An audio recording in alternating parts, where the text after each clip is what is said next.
and or watching to the Black Eagles podcast, a Beşiktaş talk show.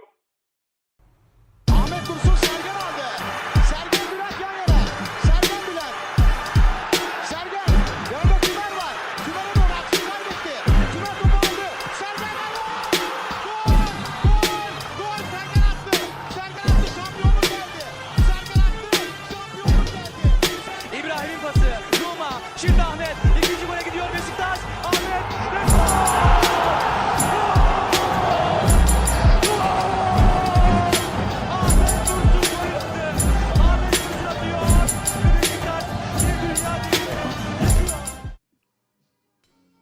Hello, Black Eagles. Welcome back to the Black Eagles podcast.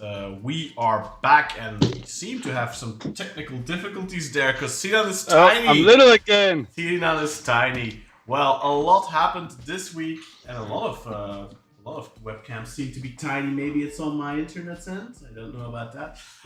Let me know in the comments whether or not maybe there's some lag on the stream. But in the meantime, let me start the introduction. A lot happened since our last episode. I think our last episode, guys, was the post-Twente match. We decided not to do an episode after the cup game against Rizespor because we expected a transfer any day now, and then we thought, okay, two birds, one stone. We can talk about the Kiklarelli game, and then we can talk about the new transfer.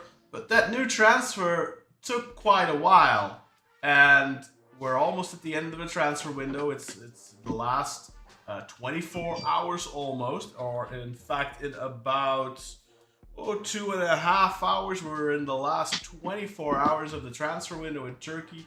Beşiktaş have finally struck a couple of deals, not one but two deals.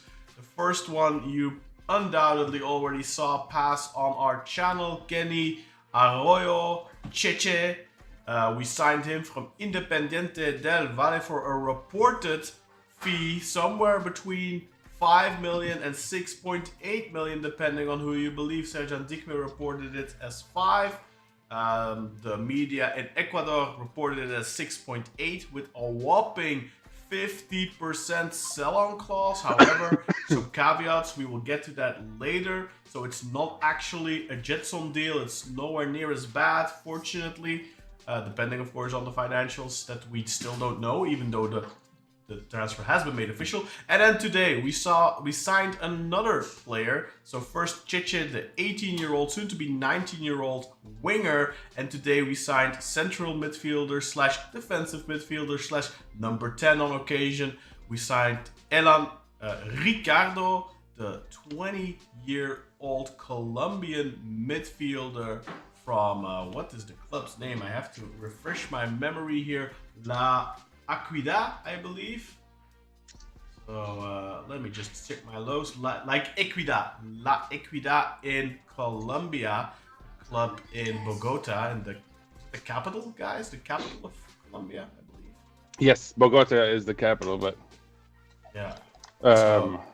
What's his name? Élan Ricardo. Ricardo. I was looking. I don't know why I kept looking up Élan Hernandez. I don't know why. Alright, so lots to talk about. The Sivasspor game, maybe briefly the Kiklarelli game, and a bunch of transfer stuff. And we have a packed panel for you tonight. Not only myself, Jan Bayazit, but also my trusty co-host for many years, Sinan Schwarting from New York City. Miniaturized, our Glaswegian Eagle boy, Kartal Oer, and the one, the only. Do it, Sinan. Let us hear it. The indomitable, the indubitable, the Dutch Eagle himself, Ural Alhan. Welcome, Ural. It's great to have you. Thanks for having me again, guys. It's an honor to be on this panel tonight. Thank you. I don't know what's up with the cameras. I don't know what's up. It looks like we're automatically, we're permanently these sizes. Me and Ural. I don't know. Yeah, it's sometimes it does weird stuff. I will fix that for you guys in a little bit.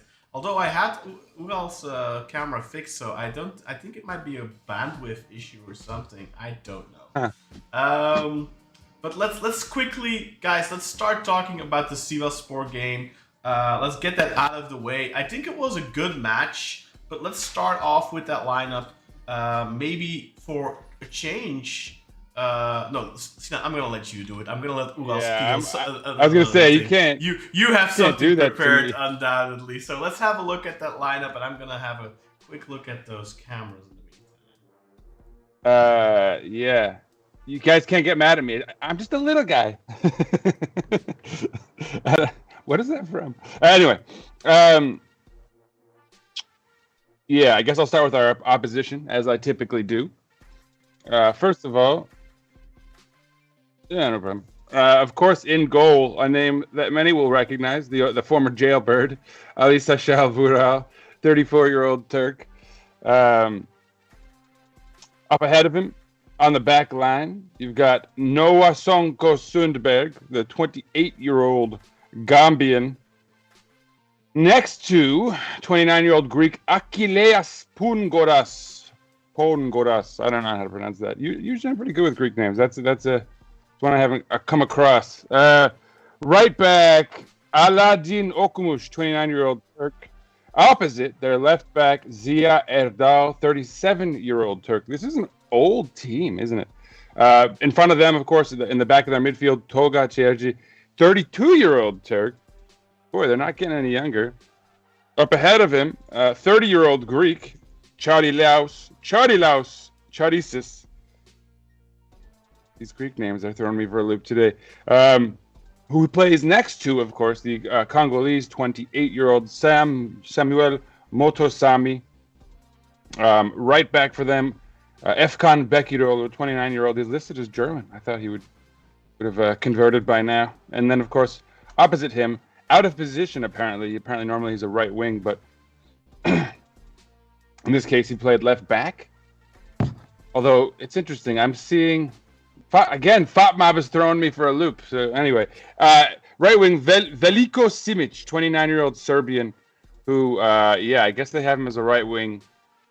Oh no, I didn't really notice him, to be honest. But anyway, yeah, FotMob had him as a fullback. Oh, no, actually, what am I talking about? Anyway, it doesn't matter. Of course, striker, 27-year-old Albanian Ray Manai, a name that many will recognize, although I'll say you might not have recognized. You should have been kicked out of the country.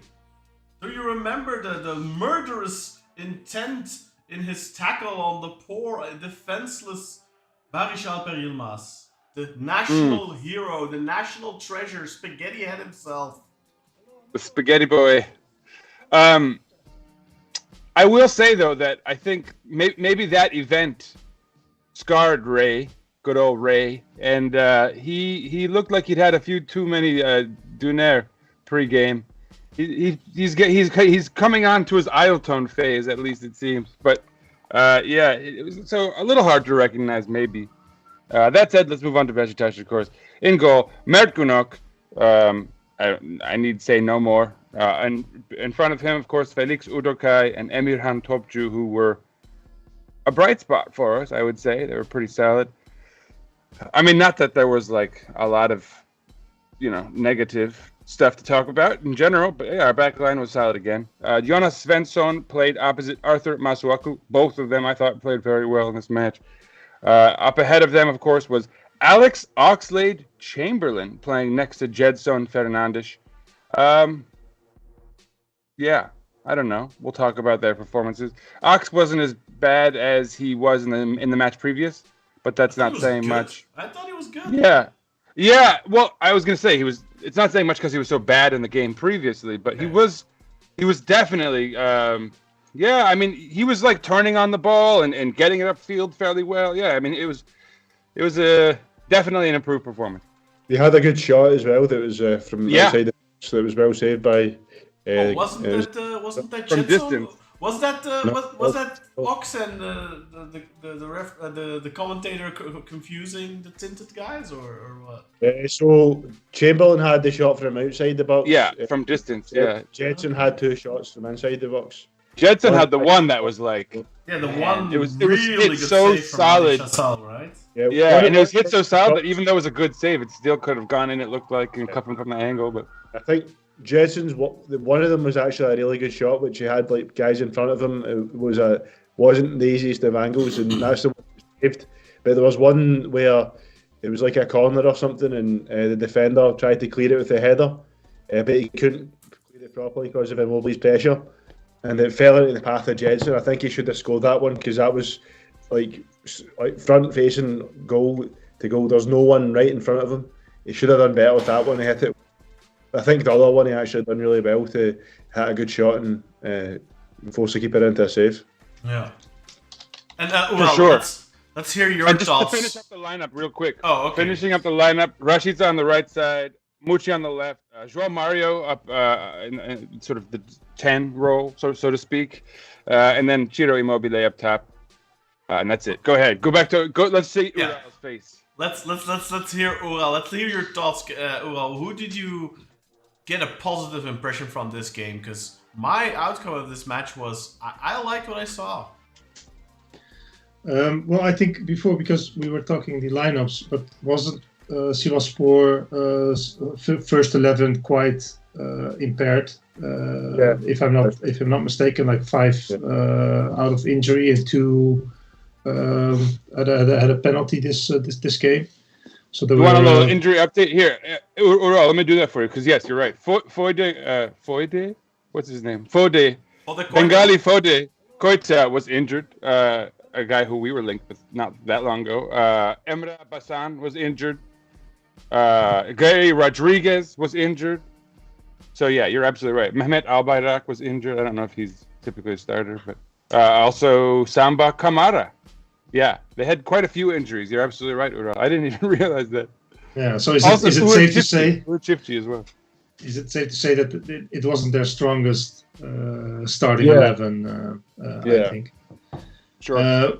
But nonetheless, sort of in my view, nonetheless, I think there was definitely improvement the way that we played. I think what you immediately saw, no more long balls, much more shorter play. And I think that's Solskjaer already mentioned that he really likes that and he wants to implement that in his play. So I think you already saw some effect, which was great actually, because there were no sort of these long balls that didn't find their goal, so sort of find their target. So I think that was great to see. There were a lot of good long balls though, especially from Ox and a couple from João Mário. Yeah, but much less than in previous games. So I think that's a good thing, right? Finding the solution in the passing and building up the game, especially at the back. No aimless long balls up the pitch. Yeah. For sure. That's the key, I think, calling them aimless, because there were a few, like, when you think of Ox's long balls, they were like the right brand of long ball, right? Where he was getting it from in the back, sending it out to the wings, starting to create some opportunities for us, or at least try to. So, yeah, I think no aimless long balls, right, is what that's the correct what we word, achieved. Is what we achieved. Should I do a few comments, by the way, guys? Want to get out ahead of the comments this week? Because last week we got pretty bogged down. Let's hear them. So, of course, first of all, we have Jason who says, "Hello, amigo. Ahora somos el podcast del Águila Negra." Yes, we're gonna have to get Mário on here just for the Spanish language contingent, or we'll have to do like en español. We give Mário his only solo show. Yeah, exactly. En español, señor.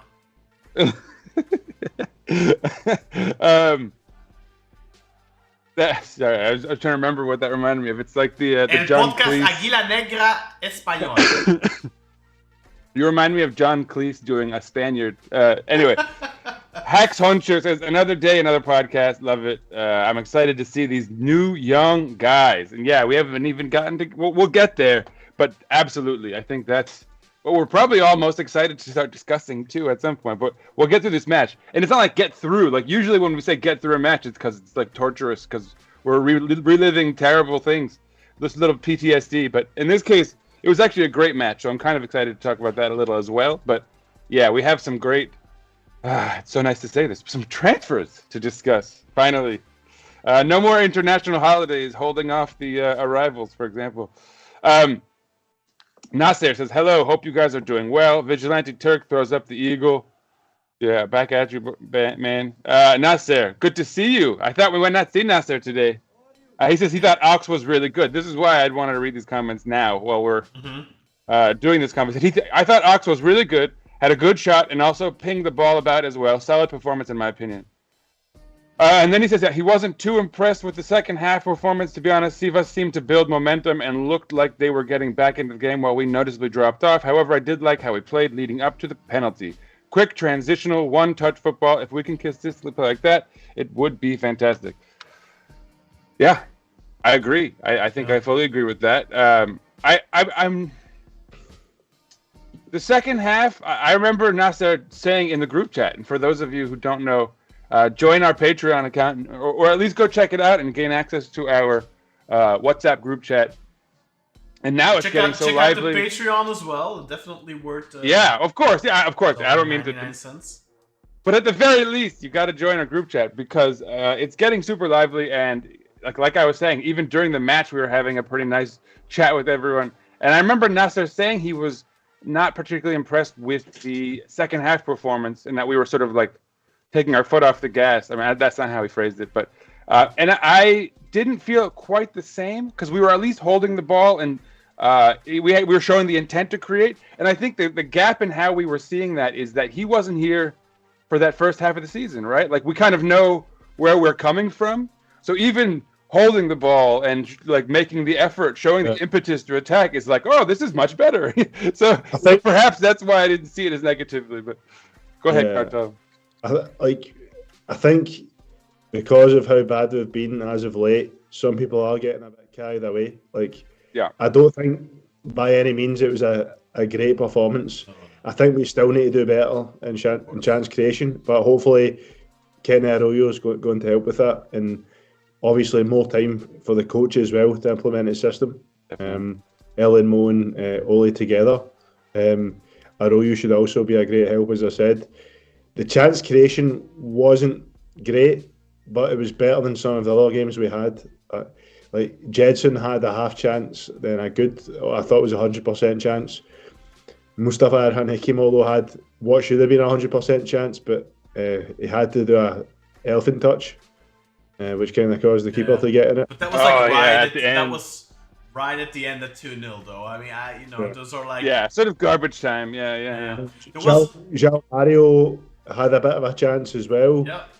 And he created a really good chance, Cartel, in like the 4th minute. Was that the one where he played it out wide to Mucci and to Rashika? He played it out to Rasica, and all Rasica had to do is square it to Mucci for an easy tap in, and he, instead of squaring it with a low cross, he tries to loft it. And he lofts it way too high, and it's I remember that one. That was 100% chance because Mucci was all open in the box, and all he had to do was just slide that ball in front of him for the easy tap in. And Mucci's a good finisher in that sort of situation. I fully agree. I actually think that if we're gonna say that Alex Oxlade-Chamberlain had a good game, I think we also have to mention João Mário, who go ahead, Cartel. Maybe you can follow up on that. I'm putting João Mário in my top 11. I'm thinking of it for the rest of the season because I think since the turn of the year he's been improving a lot, and I think so far this was his best game yet. I fully agree. Yeah, and it seems like he's getting invested in the team as well. Like, see, if he wasn't invested, he would have been pissed off with the Sivas fans. You could tell he got riled up a bit, and he done the keep them coming celebration, and I think harshly got a yellow card for that. For sure. Yeah. What did you think, Oral? Did you like João Mário's performance?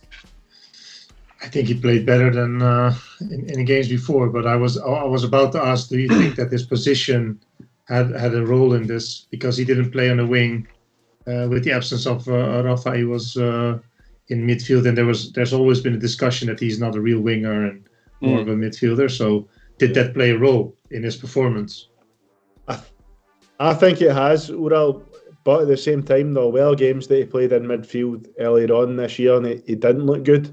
But I think because he had such a rough start with the fans getting on his back, which added on to the rough time he had in Benfica. I think it's maybe taken a while to find his feet, and I think now with the turn of the year we're starting to see him find his feet, and he's actually putting in some good performances. I don't think this was even the first one. I think there's been a couple of games since the turn of the year where he's looked decent, and I think this was definitely the best one. But I think if João Mário continues on this upward trend, I don't see why maybe he couldn't be part of the midfield three for the rest of the year. Or at least a good option, in the rotation for the midfield three. And, because Rasička, how fit is he going to stay? But of course, we now have more options, but later. One more on the wing. Yeah, well, we still have one more foreign spot, right? Maybe I'm jumping the gun. Amir's came back, Sinan. Oh, Amir did come back. Okay. Yeah, we filled That's a choice. Talk about That's a choice. 3 out, 3 in. Yeah, exactly. Did we? I don't remember. Did we talk about Al-Musrati already, about him leaving? Because otherwise we have to shelve that and talk about that as well, I think. But so we talked about the guys that stood out. I think it was, for the majority, it was a lot of positive. But there were two, in my opinion, negatives in this match. One was Ciro Immobile's bland performance. And and the other was, Rasička was incredibly infuriating. I think he played the entire game. He had multiple situations where he came one-on-one with the defender on the edge of the opponent's box, and he feints him, and then he's like, yeah, no, I'm gonna pass it back. And I think. Yeah, go ahead. Sorry, Kata. He had one successful take on all game, and I think that was the one that led to the João Mário chance, where he crossed it. He was actually looking for Mustafa, but it was intercepted. But then it fell into João's path. I think that was the only successful take on he had all game. And even in that one, I don't know if you noticed that, but I paid close attention to it. Because what I think is Rasička's biggest problem is, I think he does not trust his own pace. I think he is very self-conscious about his lack of pace. Because what I noticed in that particular take on is, the only time he tried it, and he created just a little bit of separation. And instead of, he could have gone through and gotten in a more promising position for an easier layoff or a more dangerous opportunity. But instead of doing that, he decided to cross it straight away because there was a minimum amount of space between himself and the defender that he had just created. And I feel like he felt that I have to cross it now because he's going to close me down in a fraction of a second. I'm going to lose it. Yeah. He's too fickle, I think. Rasička sometimes he's great, and then he really performs. But this game, you see, I don't know what happened, but he was just not there and not making any plays, not pushing for it. I think he should have been swapped out instead of Mucci. Yeah. I think he should have gone off and not Mucci, to be honest. I think Mucci had much more effort than Rasička, but for some reason Rasička was kept on. But I don't think it was deserved in this game. I think that might have to do with him being the only natural winger. Yeah. That's the explanation I can think of. But luckily, he's no longer the only natural winger. No, I mean, we definitely have to note that if Ox is finally turning around, playing better, if João Mário is also kind of in that camp, Rashid says in the opposite. He's going the other way, right? And I've noticed in the last few matches that he's been doing this. He's been playing sort of poorer and poorer. And I don't know if that's, as you're saying, Kartal, right? He has no competition for his spot. Maybe he's sort of getting a little complacent there. Or it's hard to say because it's not like he's not trying. It's not an effort thing. It's just, it's not coming off. And it seems to be getting a bit worse, honestly. Perhaps, perhaps the league has scouted him sufficiently at this point and they kind of know his habits and they're kind of cutting him out. His defenders are better prepared for him or whatever it is. But it feels like his last match. They don't get the opportunity to cut him out because he very rarely takes a risk. I feel like 90% of the situations where he could take a risk, could take on this man, could try to beat this man, and whether it is to cross or to shoot or whatever, I feel like he always, almost always, 9 times out of 10, opts for the safe option. Yeah, well, and what's definitely compounding the problem is that every cross of his is pretty poor, right? Like we haven't seen a single cross. Like even in this last match, Masuaku was finding people in the box and finding heads, and like Chiro could have brought a ball down, which hasn't happened in a long time. But Rashica's still not finding a single man in the box. All of his crosses, like you said earlier, like he had a great. If he put in a low cross for Mucci, I think we'd have had a goal, and then he puts it high. Like his decision making is off. I don't know if it's a rut because we've seen better from him. We've definitely seen better, but not lately. I mean, the Bilbao match, he was phenomenal. Yeah, Even there, he had a few F-ups, but he played a I wouldn't say he was phenomenal there because he had those F-ups. But this just shows the issues with our recruitment over the past couple of years. We hope that now is the turning point. He's a Chelsea signing, and we signed Rashica, right, as an alternative to Gazal, but he isn't a Gazal. He's not a creative player. No. That's the issue. He can't even lace Gazal's. He wasn't the right profile. And I actually do think that, the times where he played on the left is more of a wing forward last season, I think he looked a lot better. As a right wing this year, he's had a few good games, like against Antalyaspor, I remember he was good. I think in the Lugano home game he was good. He was good against Bilbao. But normally it's like a couple of games, maybe 1-2 games good, and then he's shit for like 4 or 5 games. And that's not good enough when you're the only option for Beşiktaş. But it seems like my prayers, especially my prayers over the last couple of years, has been answered. We now have a winger that can... A young one. Yep. And what was it? The third most assists for any U18 player in the world. Yeah. I mean, that's something to be impressed by and excited by. So it seems like maybe we are turning a leaf with the recruitment, and we are signing players based off of actual needs in the squad, rather than, that's a big name or a known name, we'll sign him. So far, it seems quite exciting in that regard. On the side of the other, I must say. But before we get to the transfers, go ahead, João. I want to add to your negative list, if I may. Yeah, go ahead. There was one more negative in the game that stood out for me, and that sort of the passing in the front that was really sort of subpar. Yes, I think there were a lot of positions that either Giro was free, he could have been passed the ball, but they all went for their own success. Also, Semi, Mucci, sometimes even Giro. So I think there's a big lack in the front of giving each other the ball and creating those positions. I think Giro makes good runs. I think some of them is just to make space, right, which is good, but there's no differentiation. Sometimes he runs and you really see he really needs or wants the ball, but they completely skip him. Yeah. And I think that's a problem also in our scoring chances. I think if they would have more eye for each other up front, I think we would be much more. We would have much more chances. But I think, I don't know, for some reason, I think they want to be the hero for now because there's such a lack of scoring opportunities. That's a little bit my feeling. But this game, it was really evident that they really missed those clear sort of passing chances to create scoring opportunities. Yeah, fully agree. To piggyback on that, Ural, and I also fully agree. I think when Chiro was playing earlier in the season and people were critical of him, Khan was vocally doing it, but I tended to agree that like there was a defense for him, which was that he was putting in maximum effort. He was like bringing the ball down well. He was laying it on for Rafa Silva, or, whomever else it was that he was setting up for. He was kind of contributing to creation, right?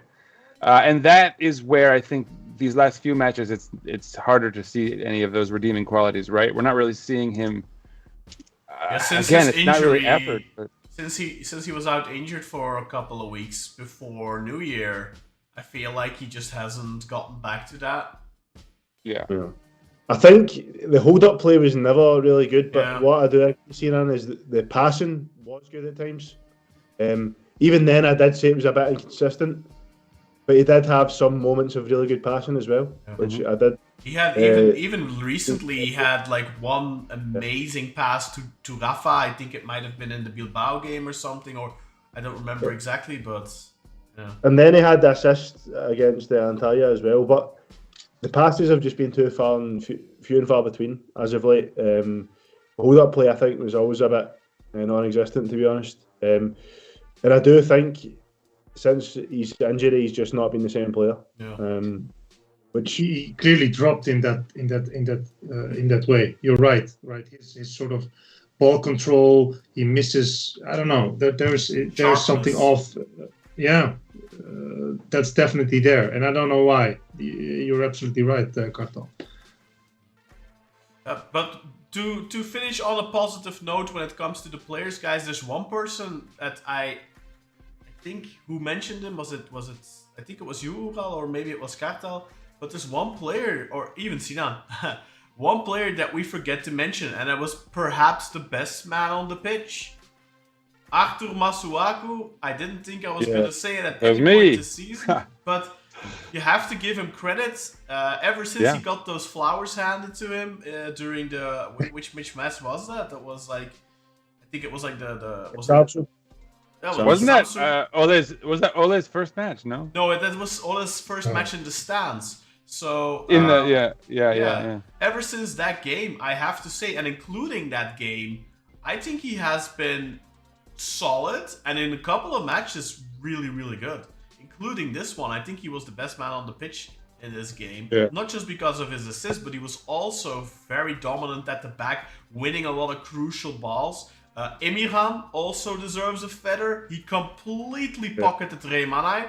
Remanai was completely neutralized the entire match. Could not get... And you saw it from the very first moment. There was a duel in the middle of the park, and Emirhan was all the way up there in his back, just body checking him and leaving his little business card and saying, "Hey, you're mine today, bitch." And it was like that the entire game. He completely dominated him, and you have to give Emirhan credit for that. Emirhan, 24 years old. This is his first season at a big club, and he pocketed arguably a top 5 striker in the league.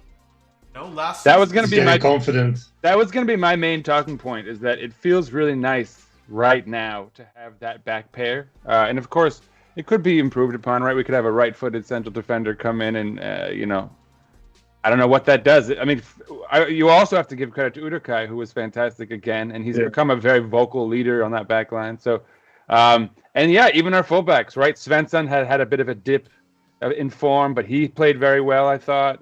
Masuaku, I've joked about this, but rather than the flowers, I think he just must have been one of those Man U fanboys from the early 2000s, during the Becks era, and he just loved Solskjaer because, literally since the day he signed, he just decided to be a footballer again, and it's crazy. The step up.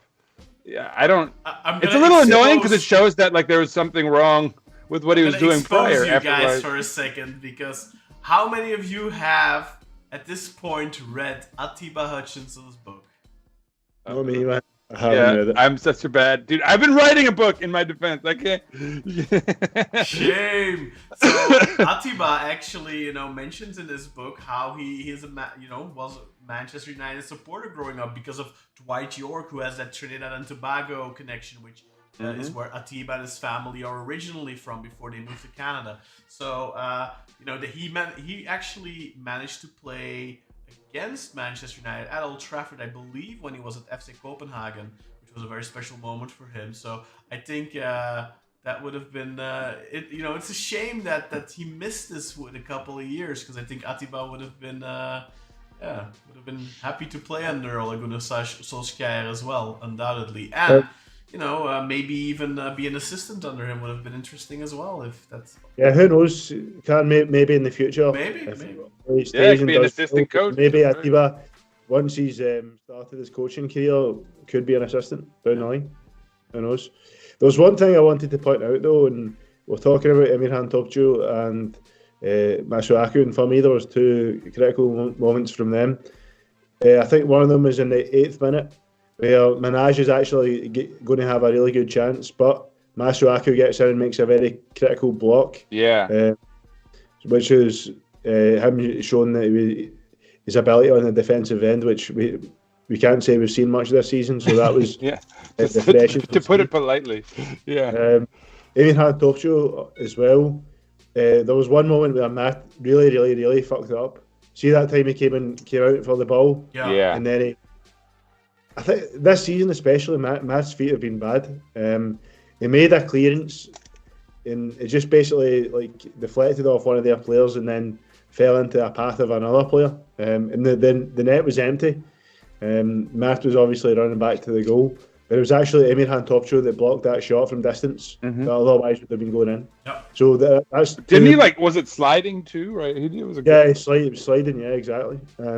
So that's two critical defensive plays from the two defensive guys we've highlighted. Udokai, I think, looked solid as well, and I want to just open up a special note for him as well. He was on the down after his injury. He was getting a lot of criticism, but I think since Ole has came in, he's going back up again. But that was literally like 2 or 3 matches where he didn't look solid, because like up until his injury, I think he was rock solid, and then he had like 2 or 3 games where he was like, there was some hesitation in there, here and there, and like just a moment, like a couple of moments of slight weakness, and they jumped on him like hyenas. I thought it was really despicable. So many people, I think, revealed their agendas in the media because they just wanted to. That's the word. Like they're so, and including fans wanting Udokai to be a bad transfer for some reason. I don't understand that. I really don't. Yeah, I'll say till the end of time, man, the best 2 transfers Beşiktaş made in the summer of 24 was Udokai and Emirhan for me. Because they're the 2 players that you can use for a long time, and they have potential resale value as well. And I think it's not an ideal pairing.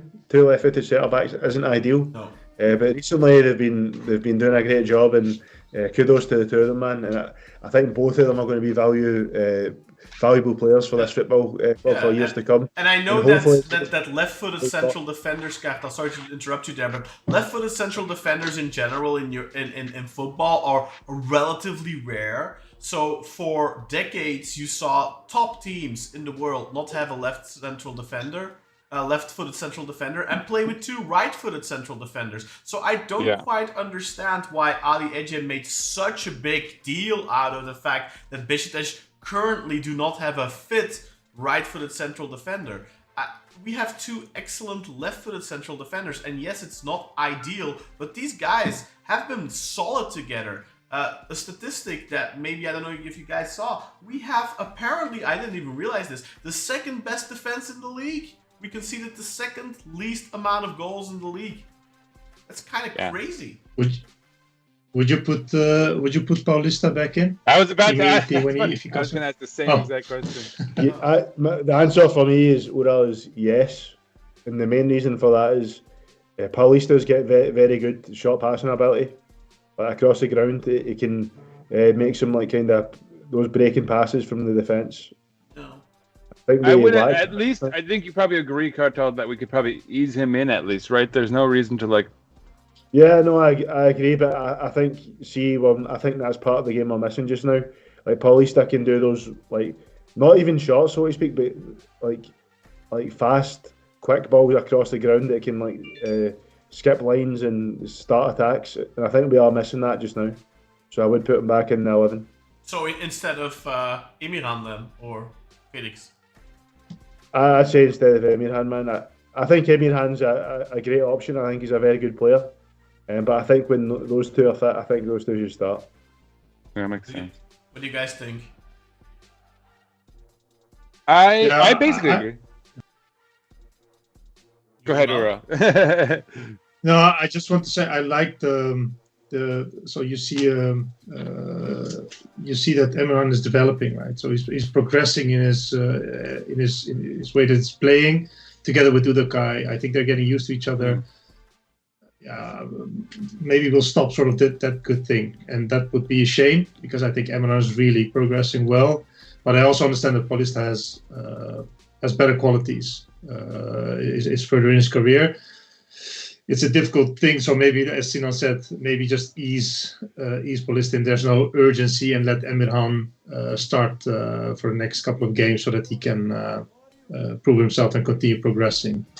I'd say, but I understand it. Yeah, Ricardo makes a good point, right? It's you also see other guys sometimes having difficulty with passing the ball, building from the back, and I think Paulista is better in that as well. So it's good to have that type of player next to Urukai. Yeah. My only sorry, my only addition to that is basically, I mean, I think there's absolutely no rush to bring Paulista back because they've settled well and they're playing at least well enough. I think you could make the argument. But beyond that, I think you also have to give credit to Emirhan for the energy he brings. And there are times where that's really quite valuable to what we're doing in the back. But you're absolutely right, Cartel, that his qualities make him sort of invaluable. And I think ultimately, like, if you need that energy in a match, you can always bring Emirhan in. Although with that said, I think I would probably start Emirhan and Urukai for the next, maybe even for the next month, just to sort of sub Paulista on, for longer and longer stretches to get him, comfortable on the pitch again and everything. If you think about it, almost every big test this season, other than the Super Cup against Galatasaray, has been Felix and Emirhan. Against Galatasaray, we lost that game in the league, but Osimhen was nowhere in that game. Yeah, he scored a header on a free kick, but he was completely neutralized the entire match. Both Emirhan and Felix had him completely pocketed. Against Fenerbahce, they were extremely efficient as well. Cheche did give him a little bit more of trouble, I would say. But remember the heroic clearance of Emirhan on the line, and of course you had the performance in Lyon. I don't remember exactly if Paulista was on the pitch in that game. So but certainly Urukai was the big hero. The gesture. Definitely, yeah, and then of course recently the Bilbao game. So these guys, they've played together in a couple of really tough situations already, tough matches. So I don't know if I would just rip that apart because I don't know. Maybe if Paulista is 100%, you could ease him back in. But again, I think you said, no need to rush it. Do you not think Emirhan played Sorry, Lyon game? You go first, man. Sorry. No, I just want to say Emirhan played in the Lyon game. Yeah, that's right. He did, and he was very good in that game as well. It seems like when he commits to covering, to bottling someone up, he generally succeeds. As Khan has mentioned, with a couple examples there, Osimhen and obviously Manai, and it's not a small thing, right? Manai has had a lot of success in the Super League, and he's done some dirty things to us. So it was an achievement, man. Emirhan's really getting plugging in. Nearly killed Barış Alper Yilmaz, and he should have been ejected from the country. Let's not forget that he ended the guy's career. Yeah, deport him at once. Deport him. You can go live with Hakan Şükür. Oh, are we allowed to say his name even? Oh, you're not allowed to say that. No. No. That's haram. Ketal, you were. Did you have a point that you'd like to finish before we get to the stats? No, I was just saying. Yeah, I was going to say I was asking you the question, Karen. Do you not think our build-up suffers without Paulista? I think we suffer more from not having proper wings to alleviate the pressure and send those balls to have players that have the courage to take the ball from the defenders and then to progress it on the pitch. I think we suffer more from not having a player in midfield that drops down and assists them consistently. I think Musrati always hit a lot. Recently, he was better, I have to say. I am actually regretful that we loaned him out because I really was looking forward to seeing Musrati because I think he suffered from a bit of the same ailments in the sense that I think without proper wings, Musrati couldn't properly shine. And I think without proper wings, without somebody who is coming to pick that ball up from the defenders, coming to collect it, giving them options. For example, coming to combine with the defender, Urukai playing it into the defender, then Urukai moving through and getting it back from that midfielder, for example. That is also part of building up, and then he could send the ball to the sides or whatever. I think they are made look. I think they are both made to look worse on the ball than they really are because of the rest of the team kind of hiding and not taking responsibility because of how low the confidence has been in recent months. I'm sure Paulista is better at it, but I think even with Paulista, we'd still be seeing a lot of the same, passing the ball back to Mer, passing the ball around at the back, and then ultimately kind of aimlessly deciding to try a long ball. Fortunately, we didn't really see that in this match, but we've seen that plenty in recent games. Story of the season, I would say. I think this is sort of the crucial element that went wrong, I think, for most of the games this season. I think one of the... Which is surprising because we have so many players in the midfield and also talented players, but they couldn't make it work. Even, but you're absolutely right. That lack of an option to play through, so the lack of the wingers that had such a great impact. I think you're absolutely right. The midfield couldn't handle it. And also, it has to be pointed out that Sivasspor were not capable of locking us down. They tried it a couple of times to press us up high, but their press wasn't as disciplined as previous opponents were, and they couldn't lock us in. We were able to play out from under the pressure, not super graciously, or gracefully, but we were able to do it. And I think opponents in recent weeks and in recent months have been far more adept at pressing us high and getting us into problems. And I'm not sure whether that's Solskjaer kind of or Erling Mo starting to solve that issue a little bit, or whether that's just Sivasspor being inept and not being able to execute the press properly. I'm not sure about that. There's something I want to say though. I think this might have to do with what you're talking about though, and it actually does show that it is a coaching tweak. Solskjaer did say that during the bye week he watched like 20 games of ours. And he said one of the biggest problems is that we lose the ball. We make a lot of we lose a lot of balls when we're in our own half. So maybe I think those kind of aimless long balls and stuff like that. They're a lot of them are balls lost. So I think maybe the reason why it's been tweaked to go short more is because a short pass is a lot more likely to be successful than a long pass. So I do think.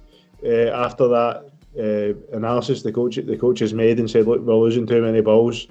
I think maybe that's the reason why we're playing short more, because it is safer. And I think as well it's more of an attractive way of play. See if you can play quick short passes. It looks better than a long ball, doesn't it? Yeah, of course.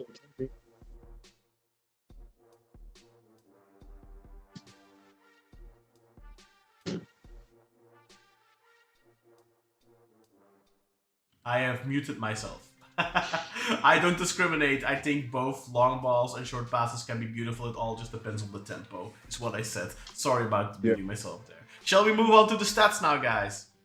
Sure. But Kota, I know you love some of those Al-Musrati long balls, right? So. Yeah, no, of course. So they're big passes, man. It's not like Matt hoof it up, man. Yeah, no, I keep putting in a little asterisk of the. We mean aimless long balls. Aimless long balls. Yeah, there's definitely some room for beauty in the long ball. Anyway, let's do these stats. Interesting. So Sivas had more of the ball, but I guess they were behind for a lot of this game, so it's not that surprising. They had to be trying more in that sense. But so they had 51% it's barely of the more ball. as well, huh? I know, and it's very close. Yeah, 51% to our 49. XG went in our favor, 1.61 to their 0.68. We had 13 shots on goal to their 7. On target, we only had 6 to their 4. We had 2 big chances. They only had 1. We didn't miss a single big chance, whereas they did. They missed their 1, obviously, since they didn't. We kept a clean sheet by the end of this one. They completed more passes, so this is a credit to them, because not just that they completed the passes, but they did it at an efficient rate at 86%. We completed 371 passes at an 84% rate, so just about where we want to be. We committed 12 fouls to their 8, which strikes me as bad. Was this ref bad? I'm starting to draw a blank a little bit. Usually I remember when a ref is up to something. Yeah, maybe. I don't remember either. Was he right? bad? Yeah. Like, maybe we're just blinded by the decent performance for a change. We're just happy enough that we didn't even notice it. But I mean, a lot of people were saying that our penalty wasn't a penalty. And but I don't know if you saw, I sent a video in the group chat earlier where you can clearly see the Sivasspor defender essentially just hitting Mustafa on the back of his leg with his knee quite significantly. So yeah. Even though I even said this during the game, I think Mustafa is rather clumsy, and he looked pretty clumsy there as well, I thought. But that last clunky touch for sure. Having seen that image, I can only conclude that it was a penalty. And you know what? In fact, it was such a quickie that I can even bring it up. I think it's worth the risk to bring out copyright Khan. If I can find. Well, all right. Let me finish these stats. Go ahead and try to find it, I suppose. We were offsides.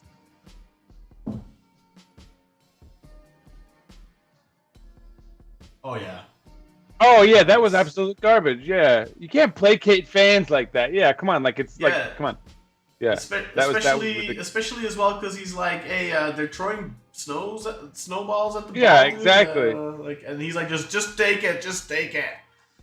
Yeah, no, come on, man. Yeah, that was ridiculous. Yeah, and especially when we see what happens to Talisca later in the match in the week, right? Like it's not for nothing that they're kind of like, you dickheads. Like, what the hell are you trying to do? That was pretty gold, though. I couldn't help it. It couldn't have happened to a nicer guy, huh? I mean, a little bit of Schadenfreude. I didn't even care that much. I just thought it was hilarious because he was like celebrating and like standing there. And he was doing it so cocky. It was a really cocky celebration too, right by their fans. So he probably, not to say he had it coming, but. Anyway, it happened, and it was sort of funny in retrospect since we know he's okay. Anyway, yeah, they were offsides twice to our 3 times, which shows a bit of impetus on our end, I suppose, nothing else. We both had 5 corners, which speaks to the equal amount of possession here. In XG, we won, but look, credit to Sivas for putting up a fight. And I think here's my final point before I hand over the duels to Kartal. Winning a game away in Sivas during the winter time is never a small feat. And so, congrats to the fellas. What happened with those duels, Kartal? So for the duels, it was 50-50, 40 apiece. Ground duels, they had 55% of them won, 2 or 45%, 33-27. Aerial duels, we had 65% of them, which was 13-7. Successful dribbles, they had 9 successful dribbles, which tells you maybe they tried about 17 or 16, because it was at a 56% success rate. We had 10 successful dribbles at a 59% success rate, so that maybe tells you that we tried maybe 17-18 dribbles. So did I go over the yellow cards? Yeah, I did.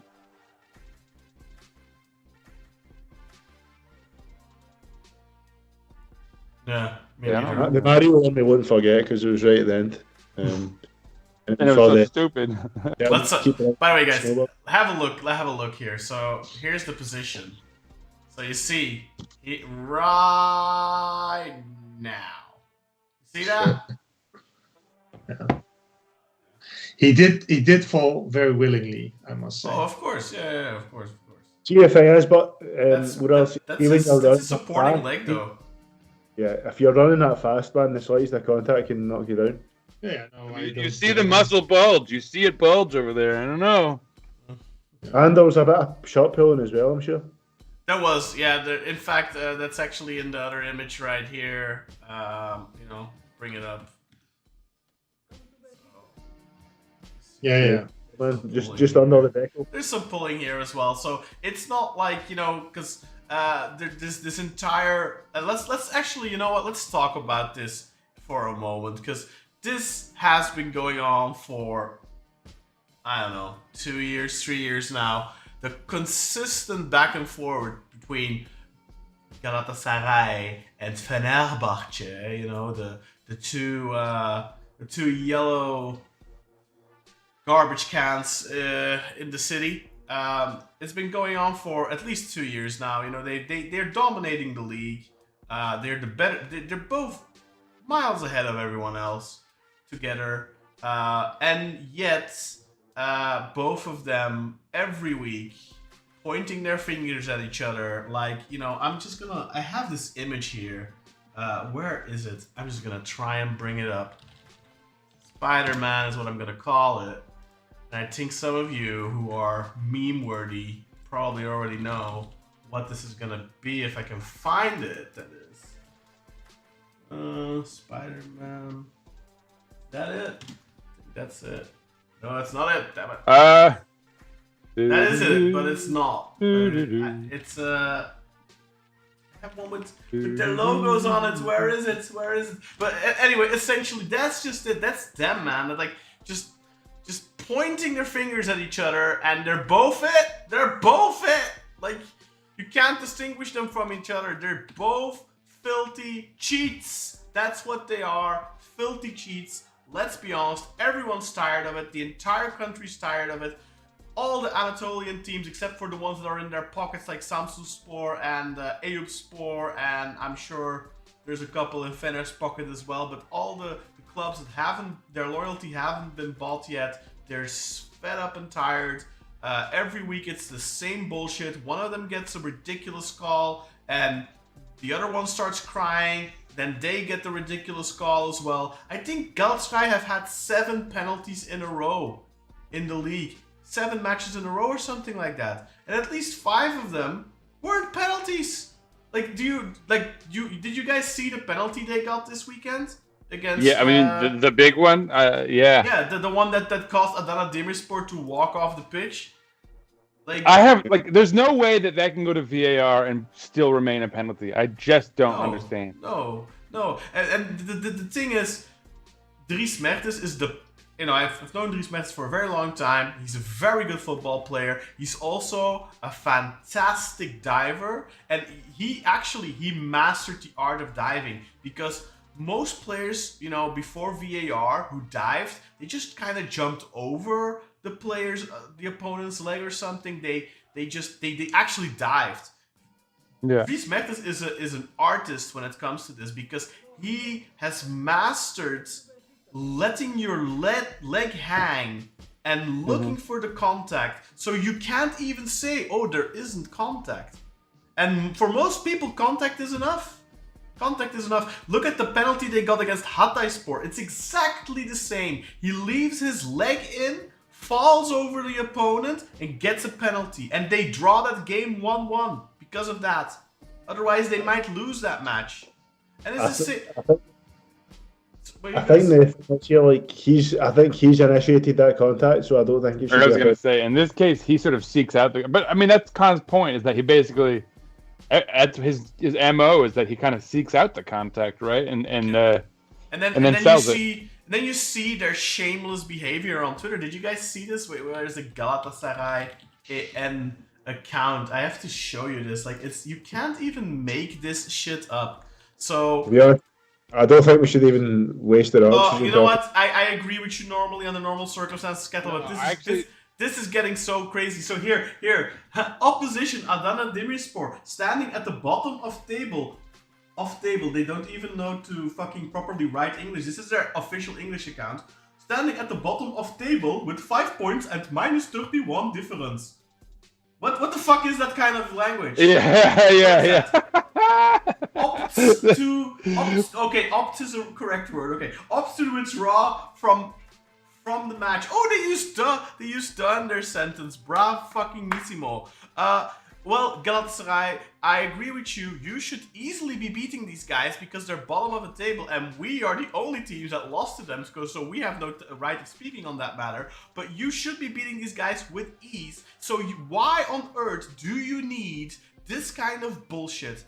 This is ridiculous. Every team in the world, when they enter the box, when they attack the box, they run in. Galatasaray, they dive in. They're like at the Olympic diving. I swear to God, they spend at least 1 hour every week diving practice. It's impossible if that's not the case, because and this isn't just a recent thing, and this isn't just the last 2 years. This goes back 30 fucking years. Arif Erdem and all those fucking bastards, all those cheating cunts, same fucking shit. Dive, 20 penalties in a season. They legitimately got 18 penalties in one fucking season in 1998. 18 fucking penalties, guys. 18 fucking penalties.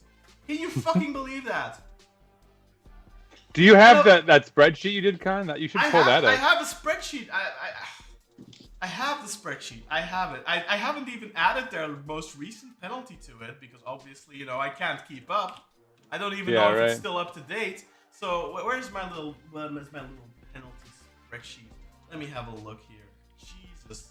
I mean, I wanted to have this round because it's getting so fucking ridiculous. It's a good week for it. Clearly, yeah. I mean, so the whole country's having it. This is penalties received since 1986. So over the last 39 years, penalties received, and this is not up to date because I haven't updated it in like 2 or 3 weeks. So that means that Galatasaray probably have like 3 more penalties than they actually have. So in 39 seasons, Fenerbahce 313 penalties, Galatasaray 316 penalties. Oddly, how balanced that is, right, guys? Guess how many Beşiktaş have? Half. No, it's not quite half. I know the answer to this because I've seen it. I've heard this already. But so Ural, you guess. I don't think I remember, to be honest. I think I've seen it, but I can't remember. It's 200 on this spreadsheet, and this is not accurate because we actually got one since. So it's 250. 250. So we have over 39 years, on average, about 2 penalties per season less. Mind you, we have finished top 3, the second most out of all teams. Only Galatasaray have finished top 3 more than we have. We have finished top 3 more than Fenerbahce. So why is this? Why is it so? Because people will make the argument of, yeah, well, but if you play more attacking and you're always in the top, then you get more penalties. And that is true. And there is definitely a case to be made about, okay, 10, 20 penalties difference, but 66 and 63 penalties in a season, and then you have Trabzonspor even further behind. I haven't updated this, but the last time I updated it, they had 220 penalties.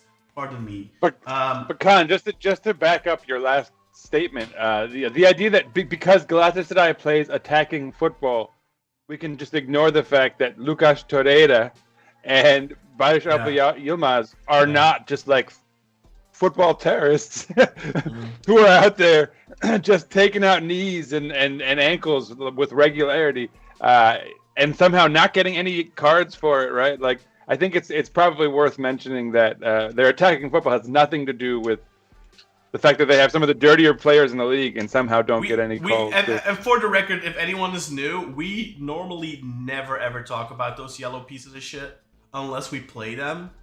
We rarely ever talk about them. This is probably the longest we've ever talked about the both of them at the same time, when it wasn't like the time we played them.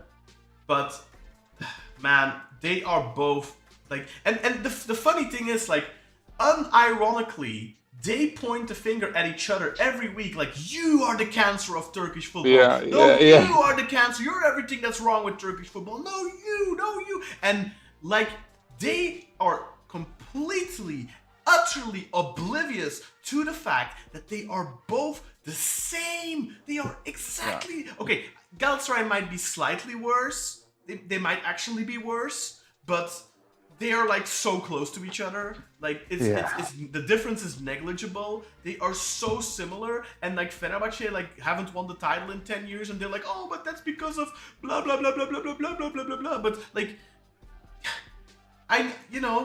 you get these like the last couple of I just closed my file, but like the last 2 seasons before this season, I'm gonna open it again, my fucking file. So.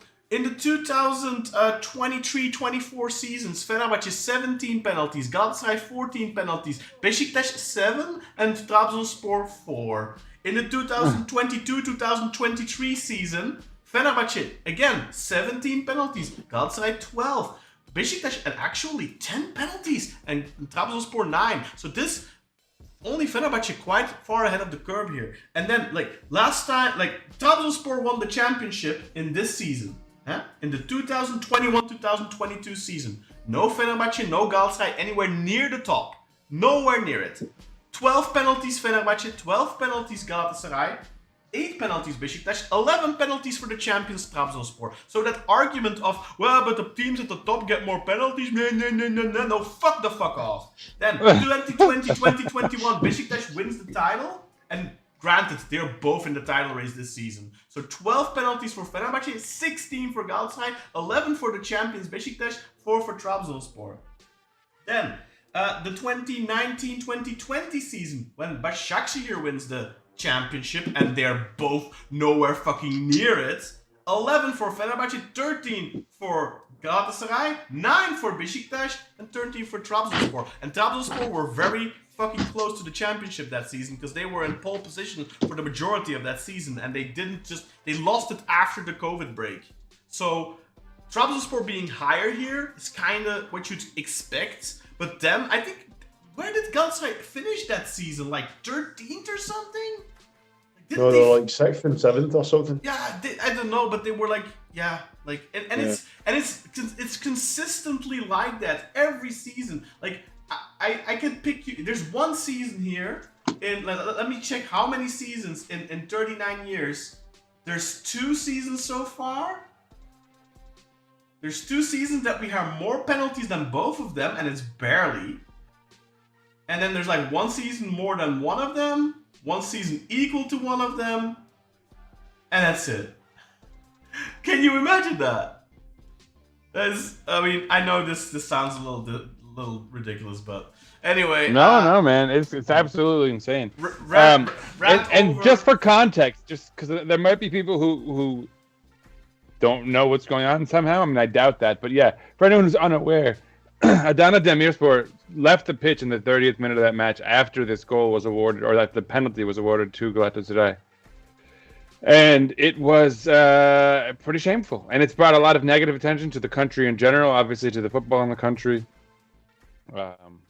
International press is covering it. It's all over the news, relatively speaking, right? I mean, it's not like front page of the New York Times, but it is definitely catching a lot of international news for sure. Well, yeah, and sports media for sure, and so that's where it's another blight on the league. But yeah, here we are. Let me do some comments while Ural. Let's get to the comments indeed. It's annoying that it like does that. Yeah, I don't know what just happened then. But I mean, bigger is better than smaller, though. At least Well, it fucks up my graphics. Yeah, it doesn't affect frame it. I wonder what that's all about. It did it as soon as he hit mute to leave, so maybe it was something on his end. Yeah, let's hope it restores all. I have to just resize it again. Yeah. I don't even know. Hawk Sancho, João Mário had his best game this season. Grey Wolf, another reason there was a drop-off in the second half is due in part to Sivas changing their formation and strategy, naturally. Grey Wolf, first half it was everyone hanging back, playing defense. They had to press and be more attacking after they were losing, for sure, in the second half.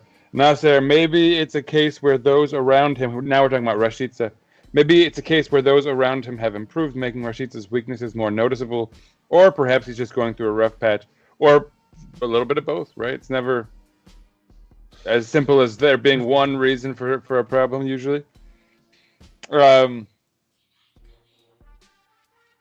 I'm gonna try to read this legibly. Masuaku gets the ball. My brain. Ankara Messi. Dribbles past everyone. Can't believe my eyes. Love it. Keep it going.